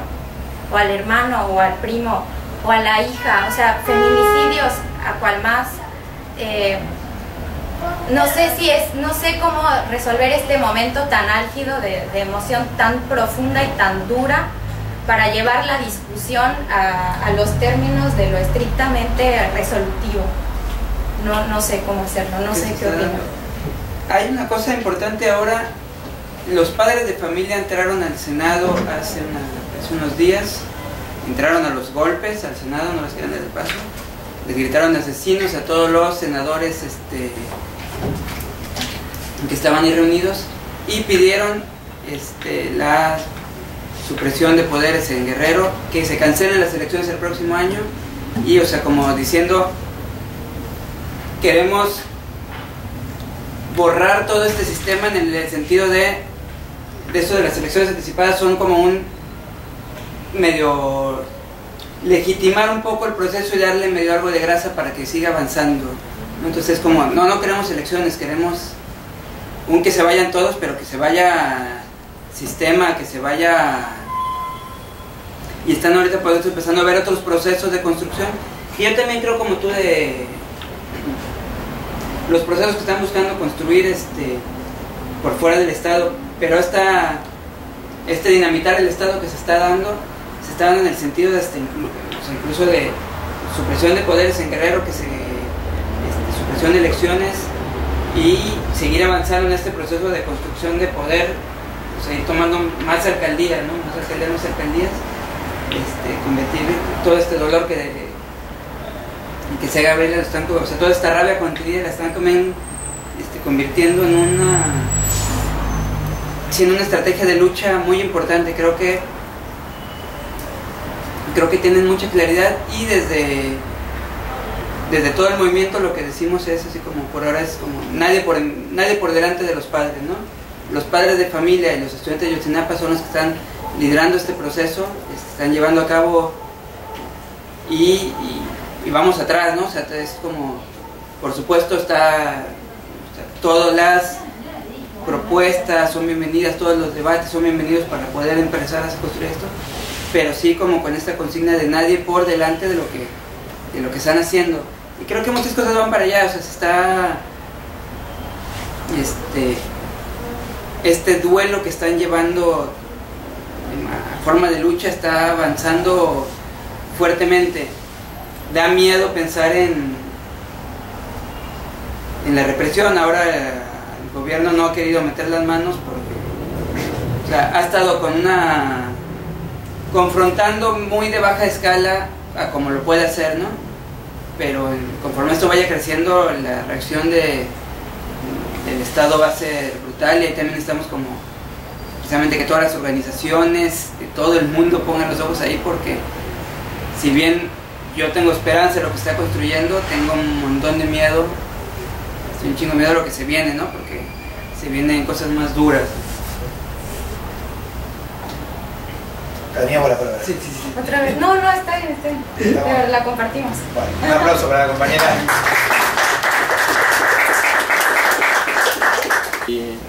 Y creo que también voy a cambiar un poco lo que pensaba decir, porque bueno, uno no puede decir lo mismo si otros hablan antes, ya cambia todo. Primero, retomando un poco lo que decía la compañera sobre el problema del dolor, me trae el recuerdo de la cuestión del asesinato de Mariano Ferreira, que lo mencionaban, y bueno, seguramente los compañeros no lo saben, no tienen por qué saberlo.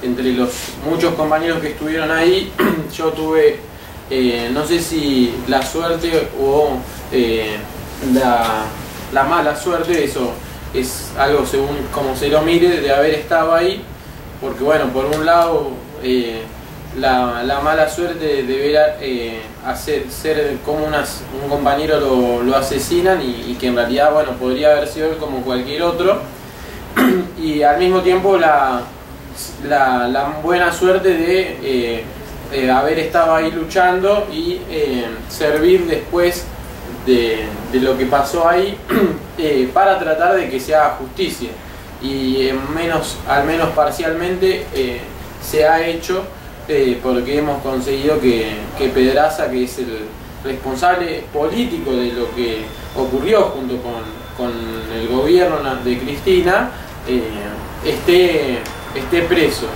Y creo que eso es importante, lo pensé así, porque bueno, naturalmente uno nunca se puede poner a juzgar cómo cada uno transita su propio dolor, pero sí es importante pensar, digamos que a veces el dolor puede, digamos, obnubilar, porque bueno, uno inmediatamente, si fuera por nosotros, tendríamos que haber ido y matado a bastante gente si fuera para sentirnos, aunque sea un mínimo de compensación por el compañero que nos habían quitado, pero que a veces ni eso es la solución, ni muchas otras cosas lo son.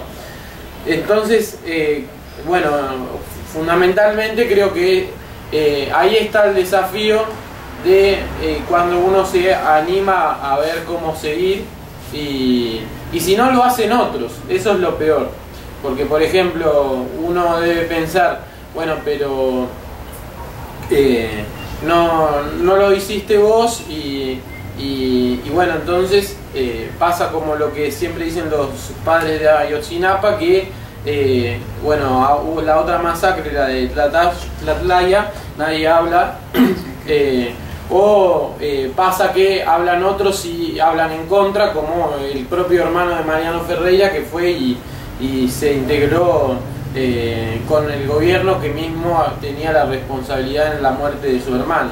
Entonces uno siempre tiene que ver que en esto hay dolor, uno no puede juzgar, pero sí puede tratar de pensar cómo ayudar, y creo que eso es lo fundamental que nosotros tratamos de hacer. En ese mismo sentido es que me interesó mucho la reconstrucción que hizo Gregorio sobre digamos, las luchas en México en el último tiempo, y bueno, incluso no tan último, sino más bien hacia atrás, porque eso también pone en contexto el debate de estrategias que decía Cristian.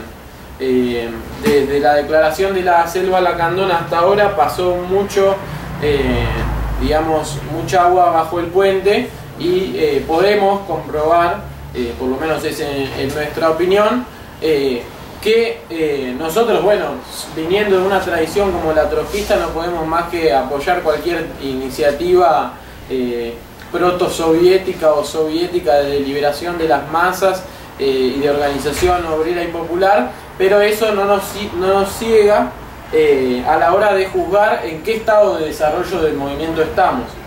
Y nosotros entendemos, bueno, por lo menos hoy estuve mirando, chequeando un poco lo que era la revista Proceso, La Jornada, que bueno, lo que uno puede leer, que más o menos diga algo en que se pueda confiar, y dice, no, bueno, porque puede haber elecciones en el DF y bueno, Morena se encamina a ganarle con algunos puntos que le sacó en estos meses de la crisis política al PRD. Y en el DF vive mucha gente y bueno, no lo sé por experiencia propia, pero digamos que hay algo de conocimiento ahí. En el DF no pareciera que en un mes, 2 meses, incluso en un año, haciendo un poco de futurología, pudiéramos constituir ahí comités municipales populares. Porque si la gente está pensando en ir a las elecciones para votar al Morena, y el PRD, incluso con todo lo que pasó en Guerrero, está segundo, y bueno, en algún punto uno no sabe si eso es peor o mejor o peor, porque los otros son el PRI y el PAN. Entonces, bueno, esa es la situación. Hay todo un caudal de gente que no dice como nosotros nos gustaría. Después veamos qué tipo de revolución sería, si poder popular o si revolución bolchevique, lo que quieran, pero digamos que no es que están pensando en esas dos alternativas como nosotros quizás podemos estar discutiendo en esta mesa. No, están pensando, bueno, ¿qué hay dentro de lo que hay, que es una mierda, qué hacer? Y nosotros decimos que no hay que ponerse en esa discusión, decimos que hay que echar a Peña Nieto, pero, y queremos que se discuta también quiénes son todos los actores del sistema político que fueron salpicados por esto. Porque Cristian hacía énfasis y mostraba muy bien la responsabilidad del PRI, del PAN, del PRD, pero incluso hasta Morena quedó salpicado, porque Morena estaba en el PRD cuando fueron elegidos estos dos, el gobernador de Guerrero, del estado de Guerrero, y el alcalde de la intendencia de la municipalidad de Iguala. Y el padrino político del alcalde de Iguala, Luis Mazón creo que se llama, iba a ser candidato para las elecciones del año que viene para López Obrador, hasta esta crisis política. Entonces, el Morena, que es una ruptura por izquierda, digamos, del PRD, incluso también está, y al que le hicieron fraude en el 2012, también está implicado. Nosotros no tenemos ninguna expectativa en ellos en que puedan desenvolver una perspectiva favorable para la clase obrera o para las masas campesinas y populares en general. Entonces, es importante ver desde dónde damos la discusión. Damos la discusión desde ese repudio, desde esa caracterización, pero también entendiendo que nos falta mucho para poder hacer, algunos compañeros formulaban la idea de como una especie de APO nacional, como la Asamblea Popular de los Pueblos de Oaxaca, pero eso no lo podemos hacer ya. Lo queremos hacer ya, sí, pero necesitamos construir un sistema de pasos, de caminos que nos lleven hacia ello. Y en ese sentido es que nosotros consideramos la necesidad de echar a Peña Nieto como parte de un abanico más amplio de una lucha política de largo alcance para agotar las experiencias que puedan tener, por ejemplo, estos compañeros que se movilizan en el DF y que piensan, AMLO dice fuera Peña, entonces AMLO debe ser alguien que tenemos que votar. Y nosotros queremos decir, no, pero mirá, AMLO quiere unas elecciones anticipadas convocadas por el propio Peña, como porque si se va a Peña van a estar todos los demás partidos y él no los quiere echar, y él de hecho estuvo con muchos de los que fueron responsables de la masacre, y por lo tanto lo que nosotros necesitamos es constituir un poder de los trabajadores que se presente como alternativa contra AMLO. Y esa discusión va a tener que atravesar, porque difícil sería creer que esta buena situación que se pueda encontrar en un municipio donde se autoorganicen y rechacen al poder del Estado se va a repetir ya mismo o en un año. Eso implica toda una lucha política para agotar y, como decía Cristian, picar carne mediante la democracia para demostrar, o porque si no, quizás ahí, partiendo un poco y con esto me acerco a mi conclusión, podemos discutir tal vez que en Salta, donde se encuentra el Partido Obrero, que es, digamos, la principal fuerza del Frente de Izquierda, que nosotros tenemos muchas diferencias porque nos echaron, pero también sabemos reconocer que es una fuerza obrera, piquetera y revolucionaria. Ellos se construyeron ahí sobre la base de años y años de denuncia en el Parlamento, representando a los intereses de los docentes, los estudiantes, los piqueteros, todos los vetaban su palabra y demás, y hoy existe la posibilidad que ellos accedan al gobierno de la Intendencia de Salta. Es una ciudad muy importante. Nosotros pensamos que eso significa que apoyamos que se reforme el capitalismo. No, presentaríamos nosotros, si estuviéramos en su lugar, también la candidatura, pero para dinamitar ese Estado desde adentro, para desmantelar el aparato represivo, para dar los recursos que necesitan las comunidades y no generar que vayan empresarios de la soja a destruir digamos, todo lo que es el hábitat natural de los pueblos originarios y tanto incluso como de los puestos de trabajo relacionados con las diversas actividades regionales, sino que queremos apostar a una candidatura que nos sirva para delimitar del resto, y cuando el resto nos impida actuar, ahí directamente se va a demostrar la necesidad de una movilización que barra con ese Estado, porque no confiamos en ese Estado. Pero si al mismo tiempo nosotros, por ejemplo, analizamos el caso del EZLN, vemos que existe una autonomía, pero que esa autonomía se da sobre la base de encontrar un apoyo que se ha ganado mediante la lucha financiero de parte del Estado que está del otro lado.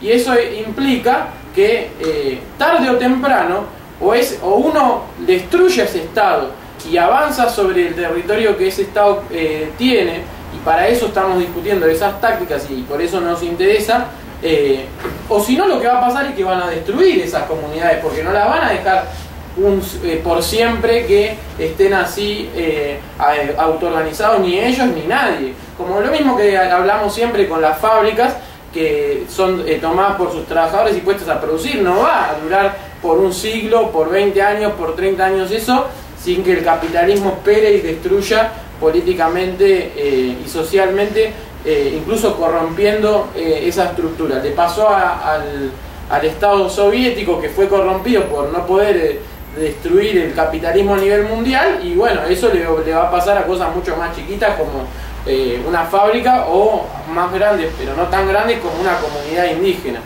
Y ese es el valor que nosotros queremos darle, y por eso también somos tan firmes en la hora de pensar hacia qué tipo de movilización tenemos que ir, porque por ejemplo, los compañeros de la FUBA, del PO justamente, ya que traemos a colación, ellos tienen sus consignas, incluso algunas que otras veces hemos actuado en común en el movimiento por Ayotzinapa, pero no vemos que ellos estén proponiendo, incluso viniendo sistemáticamente a organizar en común. Pretenden a veces como, bueno, nuestras consignas las tenemos en nuestro acto y de vez en cuando vamos y apoyamos a la asamblea. Nosotros tenemos una actitud distinta, pero que la ponemos en debate. No puede ser que ellos estén en lo cierto y nosotros no, pero vamos y apostamos todo al desarrollo de la asamblea. Lamentablemente hoy no está el compañero que suele ir a las reuniones porque tiene que trabajar, pero nuestro concepto es ir a ofrecer una orientación, porque si no, nosotros podríamos hacer nuestro acto como TPR y decir todo lo que nos parece y no discutirlo con ustedes, pero ¿qué valor tendría? Ninguno, porque los que tienen los lazos, los que están moral y políticamente vinculados son ustedes. Entonces nosotros lo traemos no como una forma de faltar el respeto, sino como una forma de decir, bueno, esta es mi contribución. Además de ponerte el hombro, también te puedo pasar esta idea y veamos si lo podemos desarrollar y cómo, hasta dónde, y vamos contrastando y vamos viendo en la realidad. Y bueno, y ahí sí, ahora sí, para concluir, es en ese sentido también que defendemos y entendemos fundamental que las movilizaciones tienen que ser tomando en cuenta también en qué país estamos, porque bueno, en alguna de las intervenciones, en alguno de los actos, yo lo marqué, después de la masacre de Ayotzinapa, tanto Timerman, el canciller, como Kicillof, el ministro de Economía, fueron a una reunión en el G20 que presenció Peña Nieto. No solamente Barbieri estuvo, el rector de la universidad, que estuvo contrariando lo que fue la resolución de la propia universidad, porque el Consejo Superior de la Universidad, a propuesta de los delegados estudiantiles, sacó una declaración repudiando y diciendo que el Estado es responsable, el Estado mexicano. De Barbieri va y hace todo lo contrario. O sea, no se lo vio en la foto diciéndole, che, vos tenés responsabilidad en esto, ¿qué onda? Y entonces nosotros pensamos que hay que discutir también no solo la UBA, sino qué pasa con nuestro gobierno. Y nuestro gobierno fue ahí y dijo, bueno, hay que apoyar para ver que se dé una solución, porque es una situación muy grave y seguramente el Estado lo va a poder resolver. No dijo una palabra de ni siquiera quizás lo que más se relaciona con el dolor de los compañeros, de bueno, que vivos los llevaron, vivos los queremos, ya me cansé de negociar con un Estado totalmente narcotraficante que le roba los recursos naturales. No están cansados ellos. Y si no fue ahí a negociar por parte del Estado argentino cómo se integra Pemex y todas las multinacionales petroleras que operan en torno a Pemex a una explotación de petróleo en la Argentina para saquearnos a nosotros también. Entonces eso lo repudiamos y por eso nos parece lo más criminal de todo que se puede hacer con estas movilizaciones, y ahí damos nuestra fuerte contribución, dividirlas y decir no, como hacen las organizaciones kirchneristas, hacer actos que no están detrás del debate de la asamblea de los compañeros, sino que con la excusa de de hacer una actividad propia, en realidad lo que se encubre es que están buscando evitar esta denuncia, evitar la confrontación, porque bueno, no hay una acá Cristina no rompió relaciones exteriores con el narcoestado. Acá ellos están apoyando y se lavan la cara, como lo hace Peña Nieto, que dice que él también quiere que aparezcan y todo lo demás, pero que en realidad lo que hizo fue, como ahí parafraseamos una vez a Molotov, darle más poder al poder con la idea de, bueno, juntar todas las policías bajo su cargo, a pesar de que él mismo tiene una responsabilidad. Entonces, por eso es que nosotros hacemos esta contribución. Defendemos al movimiento, nos oponemos al sectarismo que implican incluso no debatir pensando que es superfluo. Nos oponemos a la política, sobre todo de las organizaciones kirchneristas, que no dicen qué hace nuestro gobierno sobre el caso de Ayotzinapa, porque estando a kilómetros de Ayotzinapa es muy fácil solidarizarse, pero ¿cómo es esa solidaridad a la hora de discutir con el gobierno que está acá y que es el que forma parte de un marco internacional que respalda a Peña Nieto por acción u omisión, y que no ha actuado como actuó incluso Maduro, que recibió a los estudiantes mexicanos en Venezuela?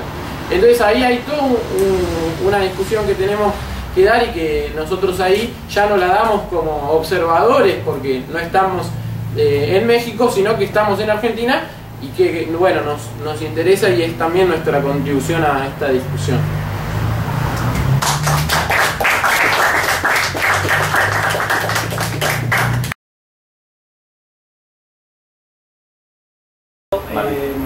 Quiero agradecer a los compañeros primero por haberse acercado a compartir sus palabras con nosotros. El valor de que hayan estado acá también excede esta propia charla y este propio ámbito, porque, como dijo Lucas, hay compañeros que están en Ecuador, en Estados Unidos, viendo este debate que estamos teniendo y viendo toda su presentación. Es algo que también queda grabado, y creo que es único en Argentina que haya un video circulando por las redes sociales de compañeros de la Asamblea de Mexicanos acá. Me parece que esto es algo que es un primer paso en la difusión en las redes sociales, y que tenemos que aprovecharlo para aplicarlo en los colegios, en las facultades, en los lugares de trabajo, etcétera, porque es su palabra, es lo que ustedes están viviendo como compañeros mexicanos que tienen lazos de compañeros desaparecidos allá en México. O sea, es el dolor que sienten ustedes, lo sienten mucho más intensamente que nosotros, porque claramente nosotros estamos acá en Argentina y no conocemos a los compañeros mexicanos que están sufriendo esto en carne propia. Entonces me parece que el valor que tiene que estén acá compartiendo esto con nosotros es muy grande, al menos para mí, y que por eso les agradezco que estén haciendo esto, además de claramente todas las movilizaciones que hacemos a las embajadas o al obelisco, reclamando fuera Peña Nieto, la aparición de los compañeros, y también obviamente estamos acá en Argentina, como lo decía Lucas, qué carajo hace el gobierno de Cristina respecto a todo esto. Va a Kicillof y se reúne con el ministro de Economía mexicano, va a Barbieri y se junta con Peña Nieto y con el rey Juan Carlos. O sea, es la misma clase política que ustedes denuncian allá en México, es corrupta y un asco, es lo mismo que nosotros tenemos acá en Argentina. Y por eso nosotros también sentimos el dolor, porque incluso quería aprovechar este 26, mejor dicho, me vino a la cabeza cuando Cristian decía el 26 se cumple el aniversario, los meses de desaparición de los compañeros. El 27 hacen un festival los compañeros de la 30 de diciembre por la masacre de Cromañón. Nosotros acá tenemos también los compañeros asesinados por el sistema corrupto, asqueroso. Son los compañeros de Cromañón, el compañero Mariano Ferreira, los pueblos originarios que son asesinados sistemáticamente. Entonces, nosotros también, como los compañeros desaparecidos, como formamos parte de las movilizaciones por México y tenemos esa bronca que ustedes sienten, lo sentimos intensamente también por los compañeros acá desaparecidos, asesinados, y entendemos que esa bronca justamente es la que tenemos que canalizar con una propuesta que sea una salida, una perspectiva que le dé una salida a esta situación. Es decir, no nos podemos quedar únicamente tristes por lo que está pasando, sino que por el contrario, la salida está en la movilización, la salida está en la calle, y la salida está por construir algo en oposición a este sistema que es el que nos provoca todos los días esto. Entonces, a nuestra bronca le tenemos que contraponer organización y lucha para destruir a los hijos de puta que son responsables de que pase todo esto. Por eso nuestra lucha política para acompañar el fuera Peña Nieto y la aparición de los compañeros, y por eso también nuestra lucha política para meter en cárcel a los Ibarra, que son responsables de la masacre de Cromañón, al kirchnerismo, que es responsable del asesinato de Mariano Ferreira, y bueno, por eso también vamos a estar el 26 y vamos a estar el 27. El 26 es el aniversario de la desaparición de los compañeros en Ayotzinapa, el 27 en el festival por los compañeros de Cromañón. Así que habiendo dicho esto, les vuelvo a agradecer porque es invaluable.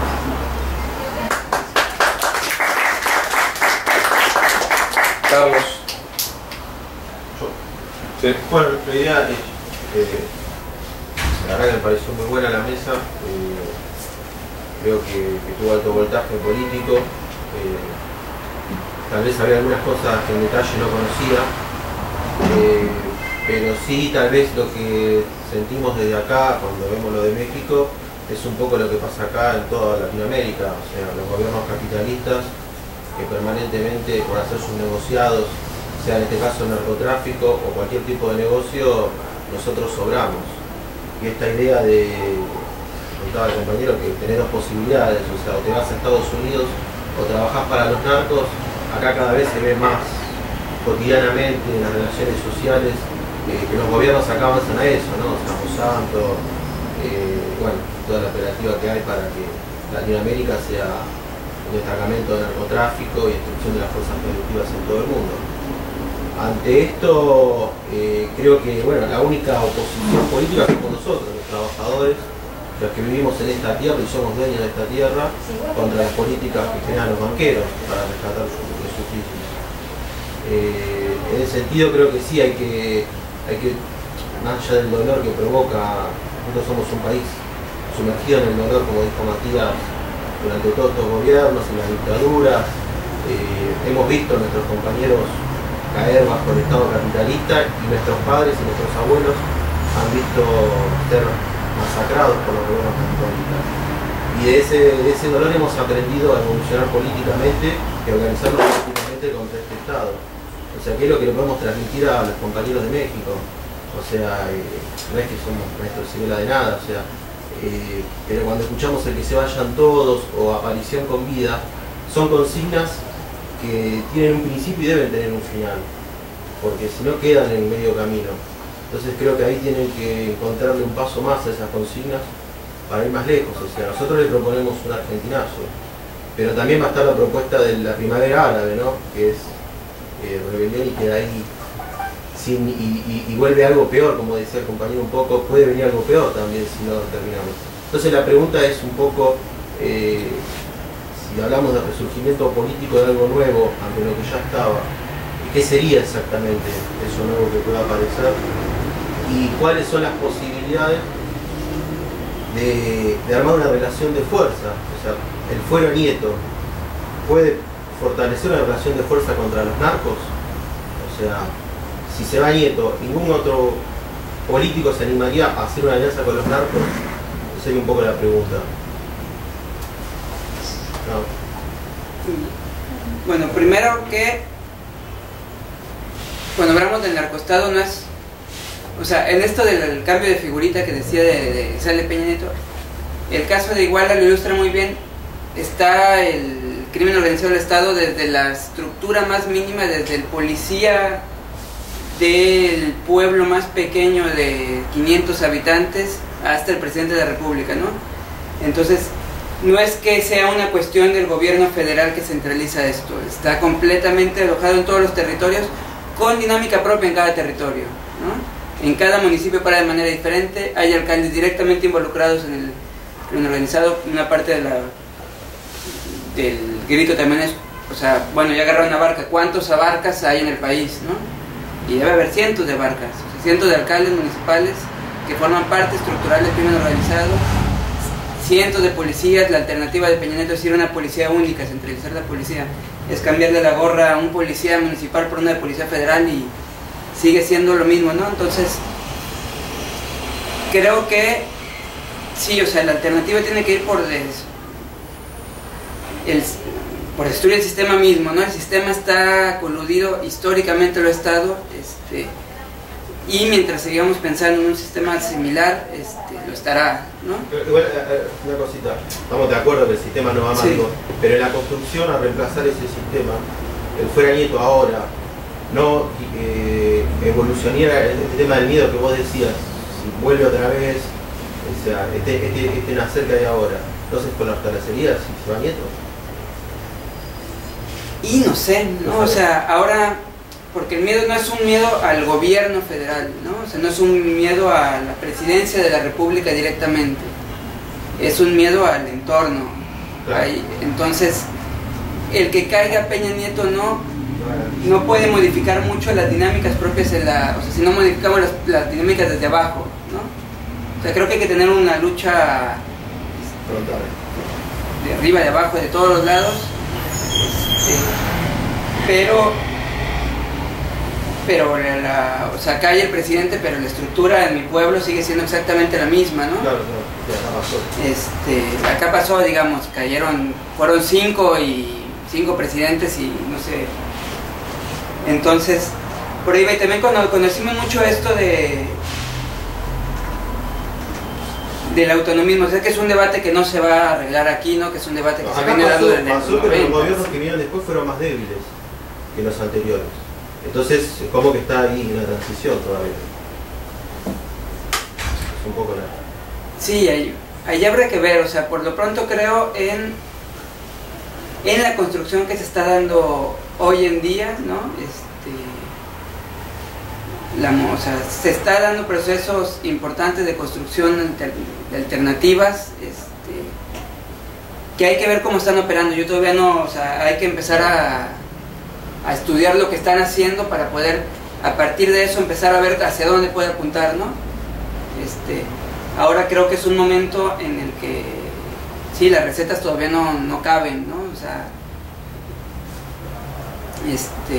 podemos aportar algún ingrediente, pero la receta se está construyendo ahí con un montón de errores, equivocaciones, con un montón de aciertos, y se va a ir dando.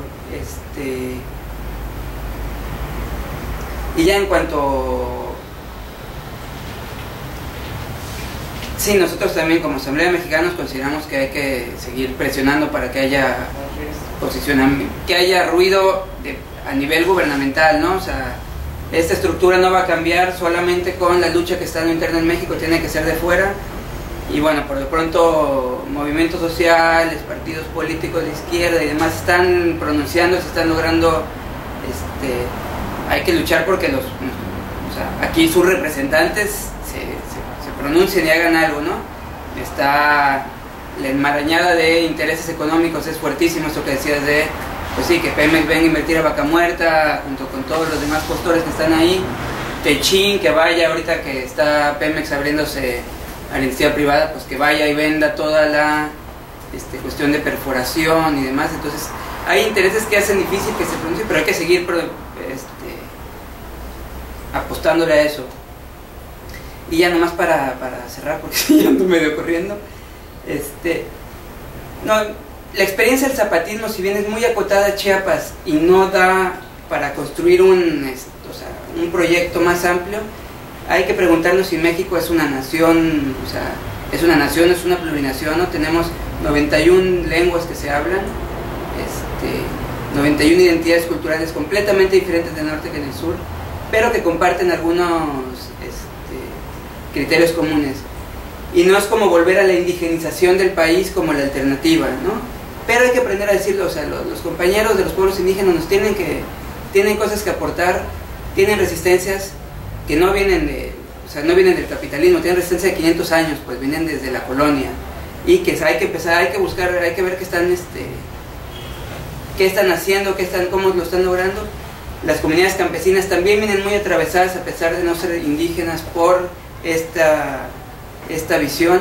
Entonces hay que ver qué es lo que nos tienen que decir y cómo lo están haciendo, y en el caso de Ayotzinapa son indígenas y campesinos los que están dando la pauta, ¿no? Entonces hay que verlos, hay que articular y hay que ir aprendiendo de este proceso con acierto y error, ¿no? Viendo cómo se va construyendo, está en plena efervescencia, ¿no? Es difícil ver hacia dónde va a ir, cómo va a ir, pero bueno, hay que seguir construyendo.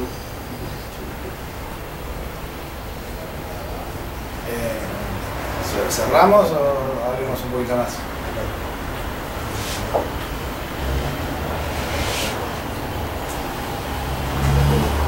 ¿Tenés 10 minutos más o...? Estoy ya casi cerrando. Está todo bien. Yo ya cerré. Bueno, cerramos. Un aplauso, che.